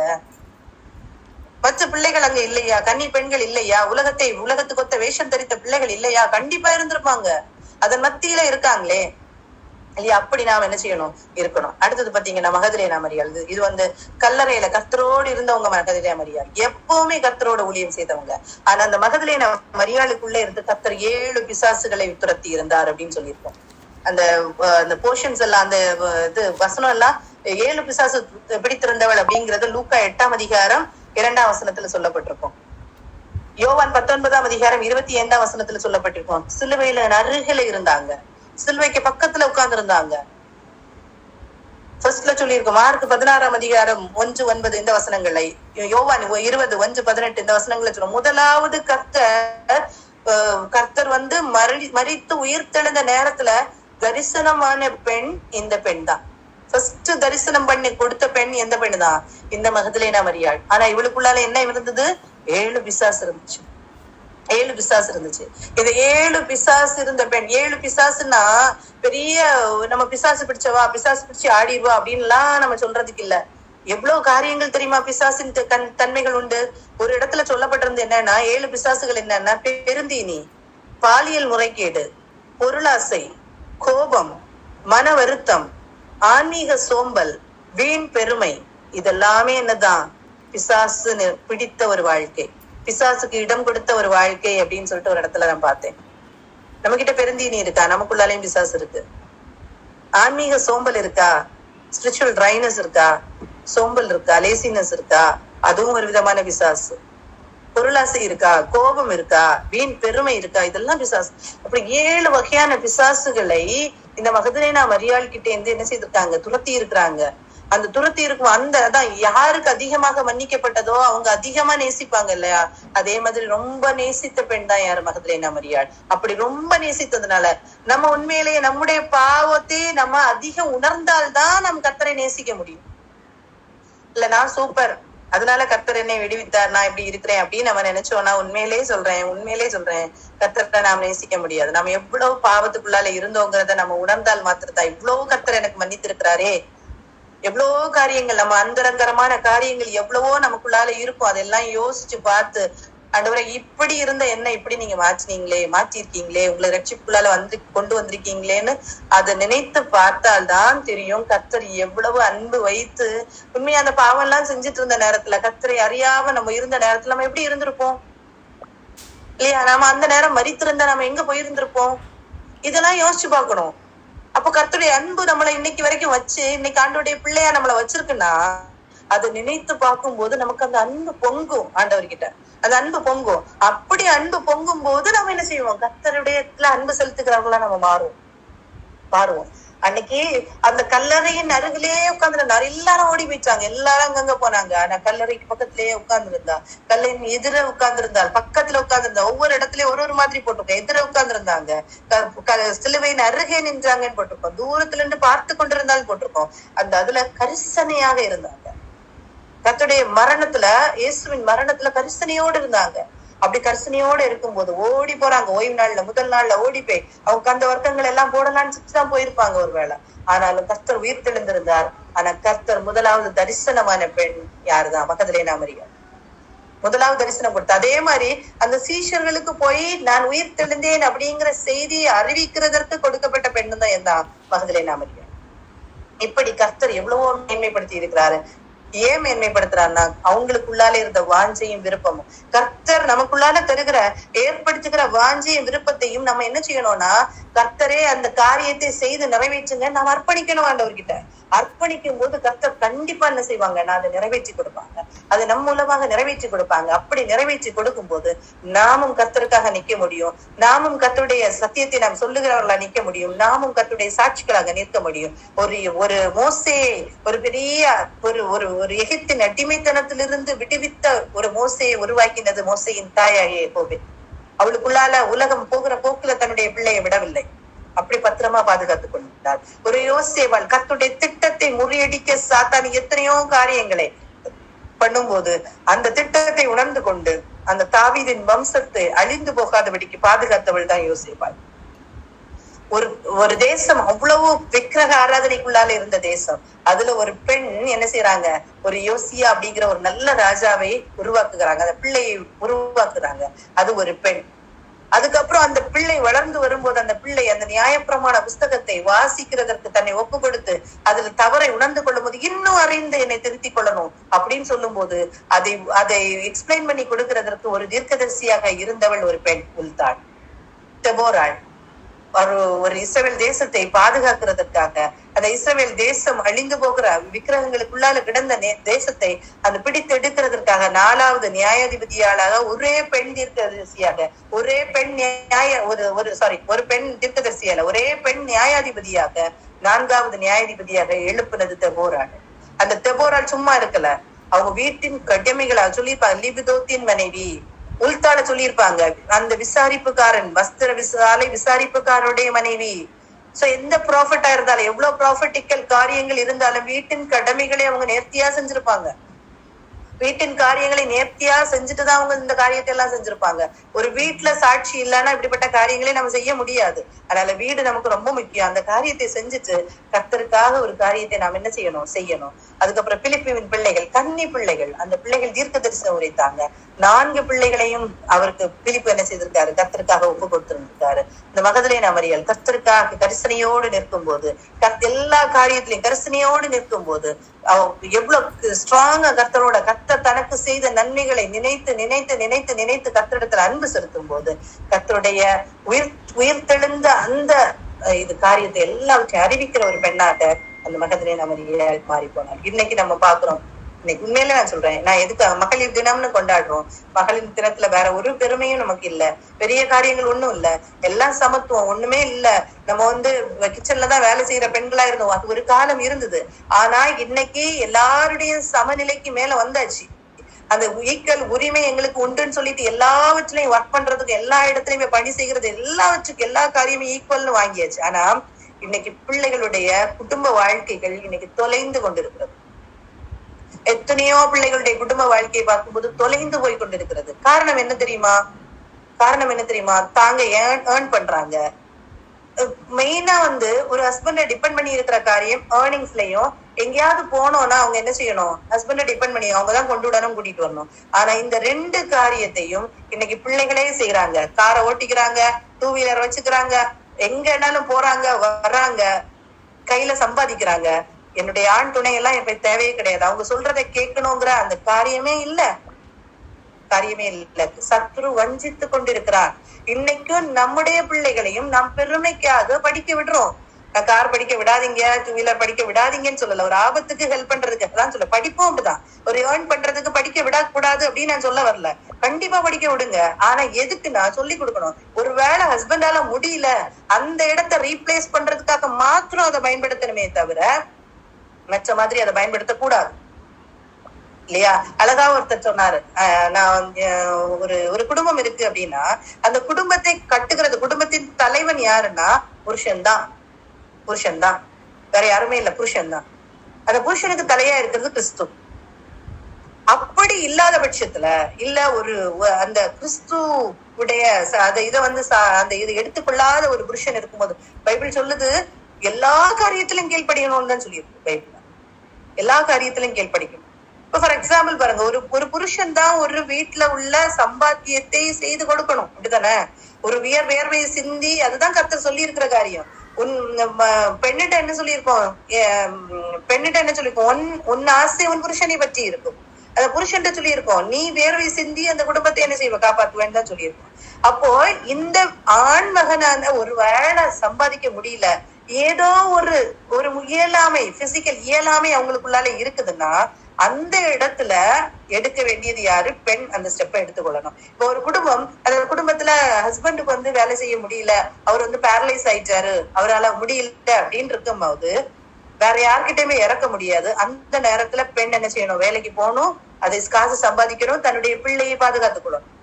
அதே மாதிரி ஒருவேளை ஸ்பிரிச்சுவலி வீக்கண்டா ஒரு ஆண்மகன் இருப்பாரானால் அந்த இடத்துல ஸ்பிரிச்சுவலி அந்த பிள்ளைகளை வளர்க்கிறதற்கு பெண்களுக்கு கடமை உண்டு. அதை பெண்கள் கண்டிப்பா செய்யணும். அதை செய்யும் போதுதான் இந்த யோசியா அப்படின்னு சொல்லிட்டு ஒரு ராஜாவை எழுப்புறாரு இல்லையா, ஒரு பெண் எழுப்புறாங்க இல்லையா, அதே மாதிரி எழுப்ப முடியும் நம்முடைய பிள்ளைகளை, நம்ம எழுப்ப முடியும். எந்த குடும்பத்தை குறித்து நம்ம என்ன செய்யக்கூடாது? நம்ம குறை சொல்லி கொண்டு இருக்கக்கூடாது. எந்த குடும்பத்தை குறித்து நமக்கு கர்த்தர் ஒரு குடும்பத்தை கொடுத்திருக்காருன்னா அந்த குடும்பம் நமக்கு கொடுக்கப்பட்ட குடும்பம் தான். அதுல குறை சொல்லுகிறதுக்கு ஒண்ணுமே இல்லை. இந்த குறை சொல்லக்கூடாது. ஒரு வசனம் இருக்கு பாருங்க, அழகா சொல்லி இருக்கும் அந்த வசனம். 1 தீமோத்தேயு 4ஆம் அதிகாரம் 4-5 வசனம். தேவன் படைத்ததெல்லாம் நல்லதா இருக்கிறது, ஸ்தோத்திரத்தோட ஏற்றுக்கொள்ளப்படுமாகில் ஒன்றும் தள்ளப்படத்தக்கதல்ல. தேவன் படைத்ததெல்லாம் நல்லதா இருக்கிறது, ஸ்தோத்திரத்தோட ஏற்றுக்கொள்ளப்படுமாகில் ஒன்றும் தள்ளப்படத்தக்கது அல்ல. சோ ஏற்றுக்கொள்ள முடியாத ஏதோ ஒரு காரியம் இருந்ததுன்னா அடுத்த வசனம் சொல்லுது பாருங்க, அது தேவ வசனத்தினாலும் ஜெபத்தினாலும் பரிசுத்தமாக்கப்படும். அது தேவ வசனத்தினாலும் ஜெபத்தினாலும் பரிசுத்தமாக்கப்படும். வேற எப்படியும் பரிசுத்தமாகாது. நமக்கு கர்த்தர் ஒரு வார்த்தை ஒரு இதை கொடுத்திருப்பாரானால், அது குடும்பத்தை கொடுத்திருப்பாரானால் அந்த குடும்பம் நமக்கு கொடுக்கப்பட்ட குடும்பம் தான். நம்மளை எத்தனை இடத்துல மோல்டு பண்றதுக்கு, அந்த ஷேப் பண்றதுக்கு, நம்முடைய எவ்வளவு பேட் ஹேபிட்ஸ் நமக்குள்ள இருக்கு, பேட் கேரக்டர்ஸ் நம்ம கிட்ட இருக்கு, அதெல்லாம் ரிமூவ் பண்றதுக்காக சில இடத்துல கடினமா நம்ம நடத்தப்படலாம். ஆனா கர்த்தர் கொடுத்தது எல்லாமே நல்லதுக்காக தான். அதை ஸ்தோத்திரத்தோட ஏற்றுக்கொள்ளுவோமானால் ஒன்றுமே தள்ளப்படத்தக்கது அல்ல. அதுல நமக்கு கஷ்டமா இருக்குதுன்னா தேவ வசனத்தினாலும் ஜெபத்தினாலும் அதை பரிசுத்தமாக்கி கொள்ளணும். தேவ வசனத்தினாலும் ஜெபத்தினாலும் பரிசுத்தமாக்கி கொள்ளணும். அப்படி இருந்தால் மாத்திரம் தான் நம்ம என்ன செய்ய முடியும்? நம்ம அழகான ஒரு குடும்பத்தை கட்டி எழுப்ப முடியும். அப்படிப்பட்ட குடும்பத்தை நாம் கட்டி எழுப்பும் போது நாம் கர்த்தருடைய ஸ்தானாதிபதிகளா நாம் இருக்க முடியும். பெண்களும் கர்த்தருடைய ஸ்தானாதிபதிகள். அன்னைக்கு இயேசு வாழ்ந்த காலத்துல ஊழியங்களை செய்தாங்க பெண்கள். அப்படிப்பட்ட ஊழியத்தை செய்கிறவர்களாக ஒரு பெரிய பொறுப்பை கர்த்தர் நம்முடைய கையில கொடுத்திருக்கிறாரு. அந்த ஊழியத்தை செய்வோம். வெறுமனே உலக மக்கள் சொல்ற மாதிரி எங்களுக்கு ஈக்குவல் ரைட்ஸ் கிடைச்சிட்டு நாங்களும் ஈக்குவலா வாழ்ந்து காட்ட எங்களால முடியும் அப்படின்னு சொல்றதுக்கு அல்ல கொடுக்கப்பட்டது பெண்கள். சரியா? கர்த்தருக்கு பயப்படுகிற ஸ்திரீயே புகழப்படுவாள். நான் சொல்லியிருந்தேன், நீதிமொழிகள் 30ஆம் அதிகாரம் 31ஆம் அதிகாரத்தை எடுத்துக்கொள்ளுங்க. அந்த வசனம் தான். நம்ம இந்த உலகத்துல நமக்கு என்னன்னாலும் இருக்கலாம், எதுனாலும் இருக்கலாம். ஆனா 30ஆம் வசனம் சொல்லுது, நீதிமொழிகள் 31ஆம் அதிகாரம் 30ஆம் வசனம் சொல்லுது, சௌந்தரியம் வஞ்சனை உள்ளது, அழகும் வீண், கர்த்தருக்கு பயப்படுகிற ஸ்திரீயே புகழப்படுவாள். சௌந்தரியம் வஞ்சனை உள்ளது, அழகும் வீண், கர்த்தருக்கு பயப்படுகிற ஸ்திரீயே புகழப்படுவாள். நம்முடைய குணங்கள் சாந்தமும் அடக்கமுமான குணம் தான் கர்த்தர் பெண்களுக்கு கொடுத்திருக்கிற குணம். அந்த குணத்தை நம்ம வளர்த்துக் கொள்வோம். அதே மாதிரி நீதிமொழிகள் 14ஆம் அதிகாரம் 1ஆம் வசனம் சொல்லுது, புத்தி உள்ள ஸ்திரீ தன் வீட்டை கட்டுகிறாள், புத்தி இல்லாத ஸ்திரீயோ தன் கைகளினால் அதை இடித்து போடுகிறாள். தன் கைகளினால் அதை இடித்து போடுகிறாள். நாம் குடும்பத்தை இடித்து போடுகிறவர்களாக இல்ல, கட்டுகிறவர்களாக இருப்போம். நம் குடும்பத்தை கட்டும் போது நாம் சமுதாயத்தை கட்ட முடியும். திருச்சபையில நமக்கு கொடுக்கப்பட்டிருக்கிற பிள்ளைகளை கட்ட முடியும். எல்லாரும் நம்ம சர்ச்ல சண்டே கிளாஸ் எடுப்போம். ஏதோ அந்த பிள்ளைகளை கட்டுகிற பொறுப்பு நமக்கு இருக்கு. கர்த்தர் நம்ம கையில தந்திருக்கிறாங்க. யார் யார் எப்படி எப்படி மாற போறாங்க. நம்ம டீச்சர்ஸ், உலக பிரகாரமான டீச்சர்ஸ் சொல்லுவாங்க, உங்க கையில தரப்பட்டிருக்கிற பிள்ளைகள் ஒரு நாள் பெரிய பெரிய லெவல்ல ஆக போகுது அப்படின்னு சொல்லுவாங்க. எவ்வளவு லெவல்ல போனாலும் நம்முடைய கரத்துல நம்ம சர்ச்ல கொடுக்கப்பட்ட பிள்ளைகள் கர்த்தருடைய ஸ்தானாதிபதிகளால ஒரு நாள் நிக்கும் போதும் அது எவ்வளவு மேன்மை தெரியுமா? அது எவ்வளவு மேன்மை தெரியுமா? நான் ஒரு எக்ஸாம்பிள் சொல்றேன். ஒரு கலெக்டர் ஆபீஸ்ல ஒர்க் பண்றவங்க என்ன தெரியுமா சொல்லுவாங்க? நான் கலெக்டர் ஆபீஸ்ல ஒர்க் பண்றேன். ஆனா அந்த வேலை என்னன்னு கேட்டா என்ன தெரியுமா இருக்கும்? ஒரு கிளர்க்கா இருக்கும், இல்ல ஒரு அதுல கிளீன் பண்றவங்களா இருக்கும். ஆனா கேட்டா என்ன சொல்லுவாங்க? நான் கலெக்டர் ஆபீஸ்ல வேலை பண்றேன். நான் கர்த்தருடைய வேலையை பார்த்து கொண்டிருப்போமானால், கர்த்தருடைய ஸ்தானாதிபதிகளா நிற்போமானால் அதை விட பெரிய வேலை வேற எதுவுமே இல்ல. நெகேமியா சொல்லுவா தெரியுமா? நான் பெரிய வேலை செஞ்சுட்டு இருக்கேன், நீ கூப்பிட்ட இடத்துக்கெல்லாம் என்னால வர முடியாது அப்படின்னு சன்பல்லா தொபியா கிட்ட சொல்லுவாங்க. நீ கூப்பிடுற மாதிரி எல்லாம் என்னால வர முடியாது, நான் பெரிய வேலையை பார்த்து கொண்டிருக்கிறேன். எலியா கிட்ட சொல்லுவார் பாருங்க, ஆண்டவர் சொல்லுவார், நீ ஆகாபுக்கு முன்ன போய் உன்னை காண்பி அப்படின்னு சொல்லும் போது ஆகாப் கிட்ட எலியா போய் சொல்லுவாரு ஒபதியா கிட்ட, எலியாவை வர சொல்லு அப்படின்னு சொல்லுவாரு. ஆகாப வர சொல்லு அப்படின்னு சொல்லுவாரு. ஒரு ராஜாவை என்ன பார்க்க வர சொல்லுன்னு சொல்லுவாரு. அப்படி தீர்க்கதரிசிகள் இருந்தாங்க அன்னைக்கு. அப்படி நாம் எழும்பணும். அப்படி நாம் எழும்பும் போதுதான் கர்த்தருக்காக நம்ம நிக்க முடியும். சும்மா இந்த உலகத்தின் காரியத்துல நாம் பெருசு ஆளா இருந்தோம் அப்படிங்கிறது இல்ல, உருவாக்குகிறவர்களாக அடுத்த சந்ததியை உருவாக்குகிறதுல நமக்கு பெரிய பொறுப்பை கர்த்தர் கொடுத்திருக்கிறார். அந்த பொறுப்பை நம்ம செய்யும் போது கர்த்தரிடத்துல இந்த ஆசீர்வாதத்தை பெற்றுக்கொள்வோம். கர்த்தரிடத்துல பலனை நம்ம பெற்றுக்கொள்வோம். சரியா? இந்த காரியங்களை மனதில் வைத்துக் கொள்வோம். நம்ம எவ்வளவு குறைபட்டு இருக்கிறோமோ எந்த இதுவும் பிரச்சனை கிடையாது. கர்த்தர்கிட்ட நம்ம ஒப்பு கொடுக்கும் போது கர்த்தர் அழகா நம்மளை நடத்துவாரு. நமக்கு கையில கொடுக்கப்பட்டுள்ள பொறுப்பை நாம செய்யாத வரைக்கும், கர்த்தருடைய திட்டத்தை நாம் செய்யாத வரைக்கும் கர்த்தருடைய ராஜ்யத்துக்கு நாம் போக முடியாது. அதை நினைச்சுக்கோங்க. கர்த்தருடைய திட்டத்தை சுமந்து கொண்டிருக்கிறன்னா ஒவ்வொருத்தருக்கும் ஒரு திட்டம் உண்டு. அதை செய்து முடிக்காத வரைக்கும் நம்ம என்ன செய்ய முடியாது தெரியுமா? கர்த்தருடைய ராஜ்யத்துக்கு போக முடியாது. நம்முடைய கையில கொடுக்கப்பட்டுள்ள பிள்ளைகள் எந்த ஸ்டேஜா இருந்தாலும் சரிதான், நம்ம பிள்ளைகளுக்காக ஜெபித்துதான் ஆகணும். வாலிப பிராயத்துல இருக்கிறாங்க, பிள்ளைகள்கிட்ட சொல்ல முடியாது அப்படின்னா சொல்லுவோம். பிள்ளைகள்கிட்ட மத்த நேரத்தை கர்த்தர்கிட்ட சொல்லுவோம். நம்ம பிள்ளைகளை கர்த்தர்கிட்ட கொடுப்போம். அப்படி கொடுக்கும் போது பிள்ளைகள்கிட்ட கண்டிப்பா மாற்றங்களை நாம் கர்த்தர் ஏற்படுத்தி நமக்கு தருவாங்க. சரி, இந்த காரியத்தை எல்லாம் மனதுல வைத்து சோபனா இந்த காரியத்துக்காகவும் நாளைக்கு ஆராதனைக்காகவும் சோபனா பிரயத்தனம்.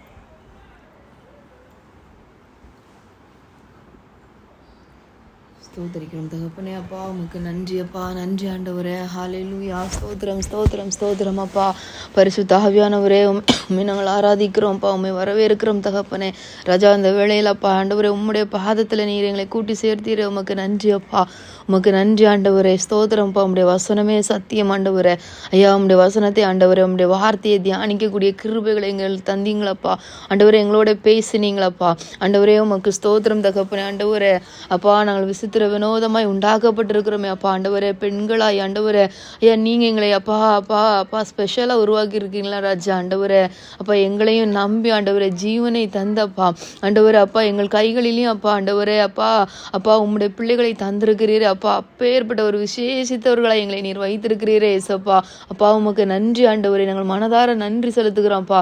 நீர் நல்லவர் ஆண்டவரே. எங்களையும் ராஜா ஆண்டவரே அப்பா ஆண்டவரே, you are seeing us so special அப்பா ஆண்டவரே. அப்பா இதற்கு தகுதியே கிடையாது ராஜா. ஆனால் அப்பா ஆண்டவரே, நீர் எங்களை விசேஷித்தப்படுத்தி இருக்கிறீரப்பா. ஆனால் இது அறியாதவர்களாய் அப்பா இந்த நாட்கள் அப்பா ஆண்டவரே, பெண்கள் அப்பா ஆண்டவரே, நாங்கள் எங்களால் ஒன்றும் முடியாதுன்னு சொல்லி எங்களுக்கு அது வேணும் இது வேணும்னு சொல்லிட்டப்பா ஆண்டவரே. அப்பா சமுதாயத்தில் ஆண்டவரே அப்பா கர்த்தருடைய வார்த்தைக்கு மாறாக ஓடுகிற அந்த நாட்கள் இருக்கிறது ராஜா தகப்பனே. அப்பா இன்றைக்கு வார்த்தைகளை கேட்ட எங்கள் ஒவ்வொரு பேருக்குள்ளார கர்த்தாவே உம்முடைய அப்பா சத்தியம் கிரியை செய்யட்டும் ஐயா ஆண்டவரே. நாங்கள் முதலாவது அப்பா ஆண்டவரே ப்ரெஷியஸ் ஆண்டவரே உருவாக்கப்பட்டவர்கள் என்பதை நாங்கள் அறிந்து கொள்ளணும் ஆண்டவரே. ஐயா ஸ்தோத்தரிக்கிறோம் அப்பா. ஹல்லேலூயா. அப்பா எத்தனையோ பொறுப்புகளை நீங்க எங்களிடத்துல நம்பி தந்திருக்கிறீங்கப்பா. அது எங்க மேல நீங்க வைத்திருக்கிற அந்த நம்பிக்கை ஏசப்பா. நீங்க பெண்களுக்கு அவ்வளவாய் நீங்க அப்பா ஆண்டவரை நம்பி நீங்க தந்திருக்கிறீங்க ஆண்டவரே. ஐயா ஸ்தோத்திரிக்கிற ராஜா. ஹல்லேலூயா. அப்பா உமக்கு நன்றி ஆண்டவரே. அப்பா அந்த நாள்ல அப்பா ஏசப்பா ஆண்டவரே நீங்க எங்களோட பேசினீங்களே நன்றி அப்பா. ஆண்டவரே எங்களுக்கு உணர்த்தி கொடுத்தீங்களே நன்றி அப்பா. ஆண்டவரே ஆவிக்குரிய வாழ்க்கையில ஆண்டவரே நாங்கள் இன்னுமா எப்படிப்பட்ட காரியங்களில பலப்படணும் ஆண்டவரே. உம்முடைய பாதத்துல அமர்ந்து நாங்கள் எங்கென்னெல்லாம் ஆண்டவரே ஐயா நாங்கள் கற்றுக்கொள்ளணும் ஆண்டவரே. அப்ப நாங்கள் எங்கெல்லாம் குறைவுபட்டு இருக்கிறோம் என்பதை எங்களுக்கு காண்பித்து கொடுத்தீரப்பா. உம்முடைய வார்த்தையின்படி எங்களுக்கு காண்பித்தீரே ராஜா. உமக்கு நன்றி அப்பா. உமக்கு நன்றி அப்பா. ஸ்தோத்திரம் ஸ்தோத்திரம் அப்பா. ஹல்லேலூயா. உமக்கு நன்றி அப்பா. அப்பா உமக்கு நன்றி அப்பா. நன்றி ராஜா. ஹல்லேலூயா. ஏசப்பா உங்க வார்த்தைகளுக்காக ஸ்தோத்திரம் தகப்பனே. ஜீவனுள்ள தேவனுடைய வார்த்தைகளுக்காக நன்றி அப்பா. ஆண்டவரே உமக்கு நன்றி. இந்த வார்த்தைகள் எங்களை கட்டட்டோம்ப்பா. எங்கள் குடும்பங்களை கட்டி எழுப்பட்டோம்ப்பா. எங்களுடைய ஆவிக்குரிய வாழ்க்கையை கட்டி எழுப்பட்டோம் ஆண்டவரே. ஐயா உமக்காக ஏசப்பா உமக்காக ஆண்டவரே. அப்பா கையில கொடுக்கப்பட்டிருக்கிற இந்த குடும்பத்தை தகப்பனை நாங்கள் உருவாக்க நிறுத்த தகப்பனை எங்களுக்கு இந்த நாளில் அப்பா ஒரு கிருபைகளை தருவீராகப்பா. ஐயா எந்தெந்த இடங்களில் அப்பா ஆண்டவரே நாங்கள் குறைபட்டு இருக்கிறோம் என்பதை நீங்க உணர்த்திருக்கிறீங்களாப்பா. ஆண்டவரே அதுல ஒரு விடுதலை தாங்கப்பா. ஆண்டவரே நீங்க கிருபையை தாங்க ஏசப்பா. அதுல செய்து முடிக்க பலன் தாங்க ஆண்டவரே. ஐயா பிள்ளைகளை வளர்க்கிற காரியத்துல ஐயா எவ்வளவோ குறைபட்டு இருக்கிறோம்ப்பா. ஆண்டவரே இன்னுமாய் தகப்பனே அப்பா ஒரு தெரிந்து கொள்ளப்பட்ட சந்ததியாய் ஆண்டவரே அப்பா அந்த ஒவ்வொரு பிள்ளைகளையும் ஐயா ஆண்டவரே நாங்கள் வளர்க்கணுமே ஆண்டவரே. அந்த கிருபைகளை தாங்க ஏசப்பா. ஆண்டவரே ஜெபிக்கக்கூடிய கிருபைகளை தாங்கப்பா. ஆண்டவரே ஸ்தோத்தரிக்கிறோம் ஆண்டவரே. ஐயா நன்றி அப்பா. நன்றி அப்பா. நன்றி தகப்பனே. ஐயா வாக்குரைத்தவரே அப்பா ஸ்தோத்தரிக்கிறோம் அப்பா. ஆண்டவரே உம்முடைய வார்த்தையை நம்பி காத்து கொண்டிருக்கிற ஐயா ஆண்டவரே கற்பத்தின் கனிக்காய் காத்திருக்கிற பிள்ளைகளுக்கு கூட ராஜா ஆண்டவரே இந்த நாட்களிலே நீர் வெளிப்படுத்தி கொடுப்பீராகப்பா. ஆண்டவரே இந்த குழந்தை பாக்கியம் என்பது எவ்வளோ பெரிய ஆண்டவரே ஏசப்பா ஒரு மேலான ஒரு ஊழியம் என்பதை நீங்க காண்பித்து கொடுங்கப்பா.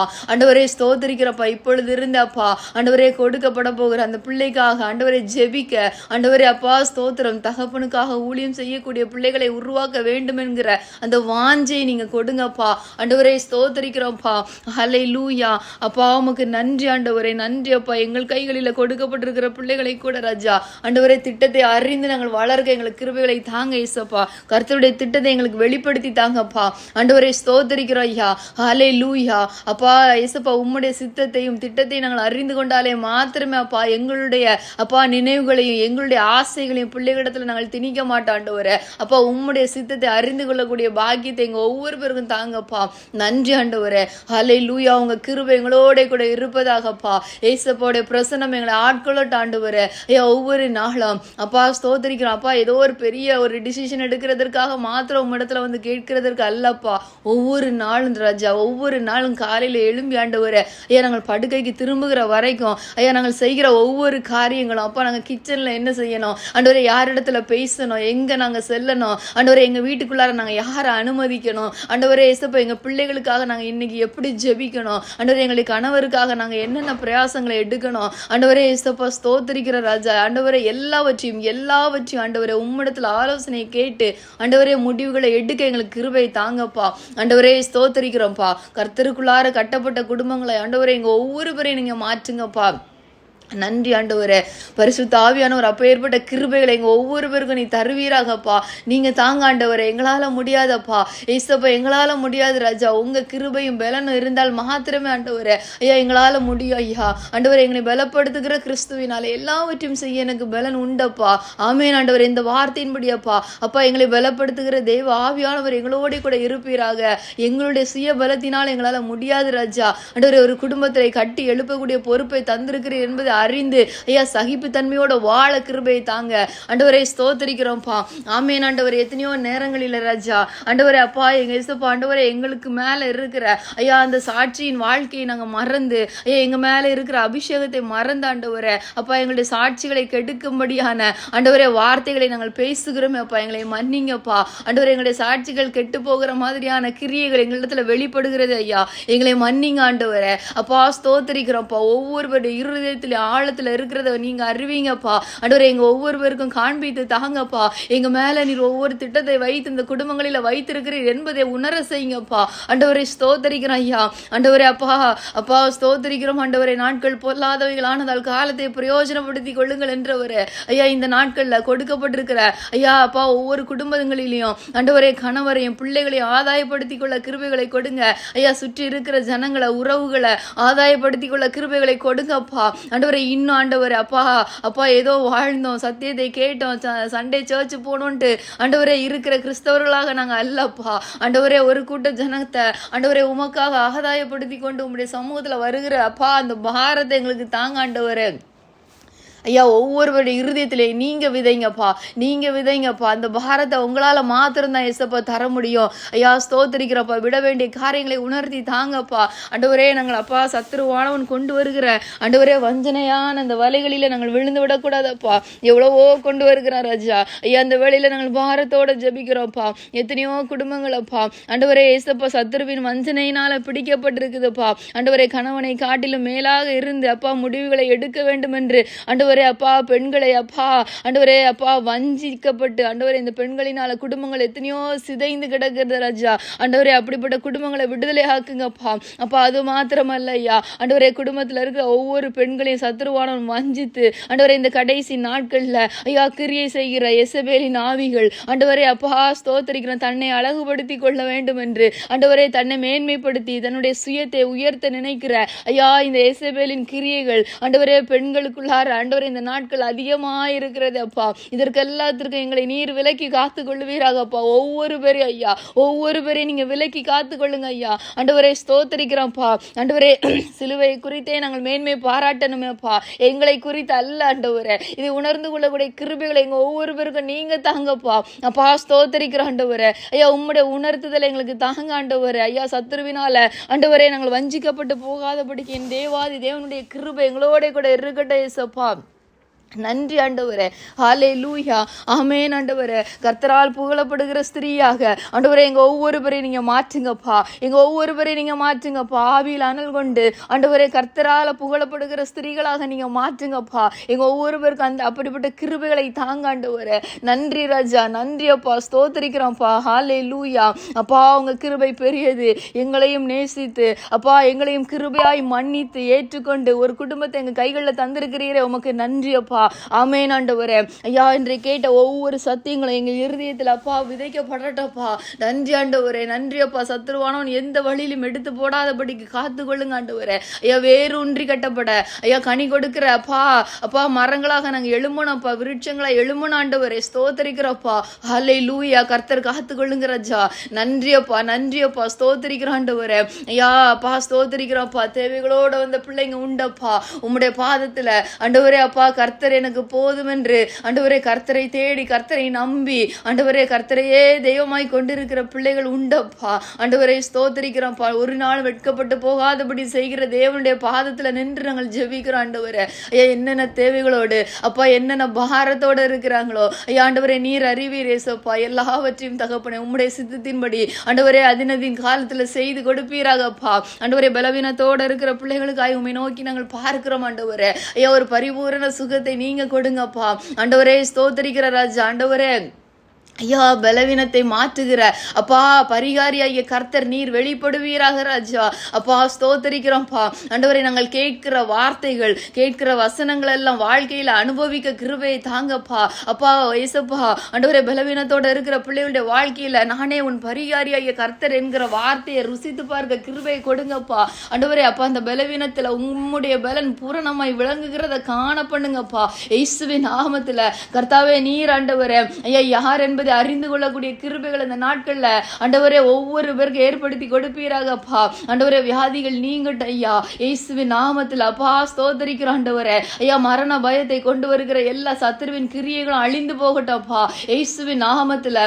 ஆமென் ஆண்டவரே. ஐயா மரணத்தை ஜெயமாய் விளங்கின எங்கள் இயேசுவின் நாமத்துல ஆண்டவரே நாங்கள் கட்டளை இடுகிற ஐயா ஹல்லேலூயா. எல்லா மரண பயங்களும் நீங்கட்டப்பா இயேசுவின் நாமத்துல தகப்பனை ஸ்தோத்திரிக்கிறப்பா. பிள்ளைகளுடைய இருதயத்துல ஐயா கலக்கத்தையும் பயத்தையும் கொண்டு வருகிற எல்லா மரணத்தை குறித்த பயத்தை கொண்டு வருகிற அப்பா எல்லா அசுத்த ஆவின் கிரியைகளும் வெளியேறட்டும் ஐயா. ஹல்லேலூயா. ஆமென் ஆண்டவரே. கர்த்தருடைய பாதுகாப்புக்குள்ளார நாங்கள் ஒப்பு கொடுக்கிறோம்ப்பா. ஏசப்போடைய ரத்தத்துக்குள்ளார நாங்கள் ஒப்பு கொடுக்கிறோம் தகப்பனே. ஐயா நீர் காத்து கொள்வீராகப்பா, பலப்படுத்துவீராக. கிருபை சூழ்ந்து இருக்கட்டும்ப்பா, கிருபை சூழ்ந்து இருக்கட்டும்ப்பா. நன்றி ஆண்டவரே. ஐயா உமக்கு நன்றி நன்றி நன்றி அப்பா. ஸ்தோத்திரிக்கிறோம் தகப்பனே. அப்பா உமக்கு நன்றி. ஹல்லேலூயா. ஆமென் ஆமென் ஆண்டவரே. அப்பா ஸ்தோத்திரிக்கிறோம் ஸ்தோத்திரிக்கிறோம் அப்பா. ஹல்லேலூயா. நீர் அன்றைக்கு எதிர்பட்டு ஐயா மோசேயை கொல்ல பார்த்த பொழுது ஐயா மோசேயின் மனைவி ஆண்டவரே அப்பா துரிதமாய் செயல்பட்டாளே ஆண்டவரே, அதே போல ஒரு விசேஷித்த கிருபைகளை ஆண்டவரே இந்த வேளையில நீர் ஒவ்வொருவருக்கும் கொடுக்கிறதற்காய் நன்றி அப்பா. ஐயா குடும்பத்துல ஆண்டவரே கணவனுக்காக ஆண்டவரே ஐயா விரோதமாய் எழும்புகிற சத்துருவின் கிரியைகளை அழிக்கும்படியாய் ஆண்டவரே துரிதமாய் செயல்படும்படியான ஞானத்தை ஆண்டவரே நீர் அப்பா ஒவ்வொரு பேருக்கும் நீர் விசேஷமாய் கொடுத்து கொண்டு இருக்கிறதற்காக நன்றி அப்பா. இயேசுவின் நாமத்துல ஆமென் ஆண்டவரே. ஹல்லேலூயா. ஆமென் ஆண்டவரே. ஐயா ஸ்தோத்திரிக்கிறோம் அப்பா. ரட்சிப்பின் கம்பீர சத்தம் உண்டாகும்படியாய் ஆண்டவரே இந்த குடும்பங்களை நீர் தெரிந்து கொண்டதற்காக நன்றி அப்பா. ஐயா உமக்கு நன்றி சப்பா. ஸ்தோத்திரிக்கிறோம் ஸ்தோத்திரிக்கிறோம் தகப்பனே. ஐயா நன்றி அப்பா. ஹல்லேலூயா ஹல்லேலூயா. அப்பா ஸ்தோத்திரிக்கிறோம் அப்பா ஸ்தோத்திரிக்கிறோம் ஸ்தோத்திரிக்கிறோம் அப்பா. ஆமென் ஆண்டவரே. ஆமென் ஏசப்பா. நான் கட்டுவேன் ஏசப்பா சொல்றாங்க அந்த குடும்பங்களை. ஆமென் ஹல்லேலூயா. அப்பா ஆண்டவரே நான் கட்டுவேன் ஏசப்பா சொல்றாங்க. ஐயா நீர் கட்டுகிறதற்காய் நன்றி அப்பா. ஒவ்வொரு குடும்பங்களையும் ஐயா ஆண்டவரே இயேசுவின் நாமத்துல அப்பா நீரே கட்ட போகிறதற்காய் ஸ்தோத்திரம் தகப்பனே. ஐயா விசேஷித்த ஞானத்தை ஐயா குடும்ப தலைவிகளுக்கு கொடுத்து நீர் கட்ட போகிறதற்காக நன்றி அப்பா நன்றி அப்பா. எந்தெந்த இடங்களில் ஐயா இடிக்கப்பட்டு கிடக்கிறது என்பதை நீர் காண்பித்து கொடுக்க போகிறீர் ஆண்டவரே. ஐயா ஆமென் ஆண்டவரே. ஐயா சத்துருவானவன் உட்புகுந்த வழிகளை எல்லாவற்றையும் ஐயா ஆண்டவரை அடைக்கும்படியாய் ஆண்டவரே ஐயா ஸ்தோத்திரிக்கிறோம் ஸ்தோத்திரிக்கிறோம் அப்பா. நீர் ஆண்டவரே ஐயா காரியங்களை வெளிப்படுத்தி கொடுக்க போகிறதற்காக நன்றி அப்பா நன்றி அப்பா நன்றி அப்பா. ஸ்தோத்திரிக்கிறோம். கிருபை நிறைந்த அப்பா ஆண்டவரே தேவ பிரசன்னம் அப்பா அப்படியே நடத்தட்டும் ஆண்டவரே. ஹல்லேலூயா. அப்பா உமக்கு நன்றி அப்பா. ஐயா கர்ப்பத்தின் கனிக்காய் காத்திருக்கிற பிள்ளைகளுக்கு ஆண்டவரே அற்புதமான ஆண்டவரே கிரியைகளை செய்வீராகப்பா. நன்றி அப்பா. ஐயா உமக்கு நன்றி அப்பா. ஹல்லேலூயா ஹல்லேலூயா அப்பா. ஸ்தோத்திரிக்கிறோம் தகப்பனே. அப்பா அப்பா நீர் பார்க்கிற வண்ணமாய் ஆண்டவரே நீங்க பார்க்கிற வண்ணமாய் ஆண்டவரே அவங்கள பார்க்கக்கூடிய இருதயத்தை கொடுங்கப்பா. ஆமென் ஆண்டவரே. அப்பா இப்பொழுது இருக்கிற சூழ்நிலைகளை பார்த்து ஆண்டவரே மனம் சோர்ந்து போய் கலங்கி போகிற நாட்கள் அப்பா முடிந்து போகட்டும் ஐயா. கர்த்தருடைய கண்கள்ல ஐயா ஆண்டவரே அப்பா ஸ்தோத்திரம் இல்லாதவைகளை இருக்கிறவைகளை போல அழைத்த கர்த்தர் ஆண்டவரே அப்பா ஆபிரகாமுக்கு நீர் அழைத்த பொழுதே அப்பா உம்முடைய கண்களில் ஈசாக்கு இருந்தார் ஆண்டவரே. அப்பா அப்படிப்பட்ட ஒரு பார்வை நீங்க கொடுங்க ஐயா. ஹல்லேலூயா. இயேசுவின் நாமத்துல தகப்பனே அப்பா ஆண்டவரே அப்பா ஆவிக்குரிய கண்களில ஆண்டவரே அப்பா ஈசாக்கை காணும்படியான ஐயா கிருபைகளை ஏற்படுத்தி கொடுங்க ஐயா. வருங்காலத்தை குறித்த காரியங்களை வெளிப்படுத்தி கொடுங்க. ஆவியானவருக்கு துணை செய்யுங்கப்பா ஆண்டவரே. தரிசனங்களை அறிந்து கொள்ளும் பொழுது அப்பா சூழ்ந்து நெருக்குகிற பாரங்களை உதறி தள்ளை போட முடியுமே அப்பா. அப்படிப்பட்ட கிருபைகளை கொடுத்து நீர் நடத்துவீராக. அதிசயமான கிரியைகளை செய்வீராக ராஜா. அப்பா நன்றி ஆண்டவரே நன்றி அப்பா. இயேசுவின் நாமத்துல உம்முடைய கரம் தொடட்ட ஆண்டவரே. உம்முடைய கரம் தொடட்ட இயேசப்பா. நன்றி அப்பா நன்றி ஆண்டவரே. ஹல்லேலூயா. ஆமென் ஆண்டவரே. ஆமென் இயேசப்பா. வந்து நீர் தொட்டவரப்பா. ஹல்லேலூயா. அப்பா நீங்க தொடுங்க ஆண்டவரே. ஐயா உம்முடைய ஒரு தொடுதல் போதும் அப்பா ஆண்டவரே. இல்லாதவைகளை உருவாக்கி கொடுக்க ஆண்டவரே. இயேசுவின் நாமத்துல அப்பா உம்முடைய கரம் ஆண்டவரே இல்லாதவைகளை உருவாக்கி கொடுப்பதாக. ஹல்லேலூயா. ஆமென் ஆண்டவரே. உருவாக்கி கொடுக்கட்டோம்ப்பா. உருவாக்கி கொடுக்கிற தேவனுடைய கரம் ஆண்டவரே எங்களோட கூட இருக்கிறதப்பா. பயம் இல்ல ஆண்டவரே. ஹல்லேலூயா. ஸ்தோத்திரிக்கிறோம் அப்பா ஸ்தோத்திரிக்கிறோம் ஆண்டவரே. ஐயா உமக்கு நன்றி அப்பா உமக்கு நன்றி அப்பா. அப்பா உமக்கு நன்றி அப்பா. ஸ்தோத்திரிக்கிறோம் தகப்பனே. ஹல்லேலூயா. கர்த்தர் நீர் செய்ய போகிறதற்காக நன்றி அப்பா. ஆமென் ஆண்டவரே. அப்பா நன்றி அப்பா. ஏசப்பா இன்னும் ஆண்டவரே ஐயா என்னென்ன தேவைகளோடு இருக்கிறாங்களோ அப்பா எங்களுக்கு தெரியாது ராஜா. ஆனா கர்த்தாதி கர்த்தருடைய பிரசன்னம் ஆண்டவரே அப்பா ஒவ்வொரு இருதயங்களையும் புடமிட்டு கொண்டு இருக்கிறதப்பா. ஒவ்வொரு இருதயத்தின் ஆழத்தில் இருக்கிற வலிகளையும் ஆண்டவரே பார்த்து கொண்டு இருக்கிறதப்பா. அந்த கண்ணீரில் ஆண்டவரே ஐயா கண்ணீர்ல இருக்கிற அந்த வேதனையை பார்த்து கொண்டு இருக்கிறீரப்பா. ஆண்டவரை ஸ்தோத்திரிக்கிறோம்ப்பா. ஆண்டவரே நீரே எல்லாவற்றையும் ஆண்டவரே செம்மையாய் செய்து கொடுங்கப்பா. நன்றி அப்பா, நன்றி அப்பா. யாரிடத்துல சொல்ல முடியாத ஆண்டவரே அப்பா அப்பா நெருக்கம் ஐயா, தேவைகள், பாரங்கள் ஆண்டவரே அப்பா ஸ்தோத்திரிக்கிறோம். ஆமென். கர்த்தர் காண்கிறார். ஆமென். கர்த்தர் சொல்லுகிறார், நான் பார்த்துட்டு இருக்கிறேன். ஆமென், ஆமென். ஹல்லேலூயா. அப்பா நான் பார்த்துட்டு இருக்கிறேன் உன்னுடைய கண்ணீரையும் உன்னுடைய வலி நிறைந்த ஆமென் ஆமென் அந்த வார்த்தைகளையும் அந்த கண்ணீரையும் நான் பார்த்துட்டே இருக்கிறேன்னு ஏசப்பா சொல்றாரு. ஹல்லேலூயா. அப்பா உமக்கு நன்றி அப்பா, அப்பா உமக்கு நன்றி அப்பா ஏசப்பா. ஹல்லேலூயா. ஆமென் ஆண்டவரே. ஹல்லேலூயா. உமக்கு ஸ்தோத்திரம் அப்பா. நன்றி அப்பா.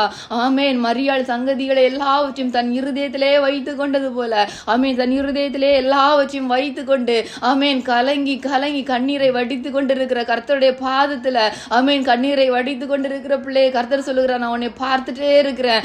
ஆமென் ஆண்டவரே. அப்பா உமக்கு நன்றி அப்பா, ஸ்தோத்திரிக்கிறோம் அப்பா. ஹல்லேலூயா. ஆமென் ஆண்டவரே. ஆமென் ஏசப்பா. ஸ்தோத்திரிக்கிறோம்ப்பா. ஆமென் ஆண்டவரே. ஹல்லேலூயா. அப்பா ஸ்தோத்திரிக்கிறோம் அப்பா. அப்பா நன்றி அப்பா. அப்படியே பார்த்துட்டு போகிற தேவன் அல்ல. ஹல்லேலூயா. அவர் கிரியை செய்கிறார். ஆமென் அப்பா. உமக்கு நன்றி ராஜா. கண்ணீரை துடைக்கிறார். ஓ ஹதீலே ரெபோ ஷதன மலரபோ. ஐயா நீர் கண்ணீரை துடைக்கிறவராய் உம்முடைய மகளுடைய வாழ்க்கையில நீர் வெளிப்படுகிறீர். உமக்கு நன்றி அப்பா.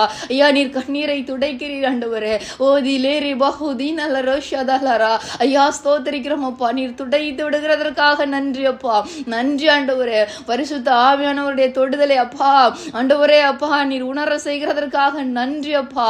இயேசுவின் நாமத்தில் உம்முடைய தொடுதலை நீர் உணர செய்கிறதற்காக நன்றி அப்பா. ஆமென் தகப்பனே. ஐயா உமக்கு நன்றி இயேசுப்பா. உமக்கு நன்றி நன்றி நன்றி தகப்பனே. கிருபை நிறைந்தவர் ஐயா நீர் கூட இருக்கிறதற்காக நன்றி இயேசுப்பா. ஆமென் ஆண்டவரே. ஹல்லேலூயா. அப்பா நன்றி நன்றி அப்பா. ஹல்லேலூயா. வனாந்தரத்திலே நீர் வழியை உருவாக்கி கொண்டு இருக்கிறதற்காக நன்றி அப்பா. ஆமென் ஆண்டவரே. தேவாதி தேவனுடைய கரம் செய்கிறதற்காக ஸ்தோத்திரம் அப்பா. அப்படியே ஆசீர்வதிங்க ராஜா. ஆண்டவரே நன்றி அப்பா. ஹல்லேலூயா. ஒவ்வொரு பேரையும் ஒவ்வொரு குடும்பங்களிலும் என்னென்ன தேவைகள் உண்டு எல்லாவற்றையும் செய்து கொடுங்கப்பா. சாட்சியாய் நிறுத்துங்கப்பா. சாட்சியாய் நிறுத்துங்கப்பா. தேவாதி தேவனுடைய பிள்ளைகள் என்பதற்கு ஆண்டவரே அந்த இடங்களில் ஐயா ஒவ்வொரு இடங்களிலும் பிள்ளைகளுடைய இருக்கிற இடங்களில் அப்பா சாட்சியாய் நிறுத்துங்க ஆண்டவரே. தகப்பனுடைய நாமத்தை மகிமைப்படுத்துகிற பாத்திரங்களாக அப்பா எங்க ஒவ்வொரு பேரையும் நிறுத்துங்கப்பா.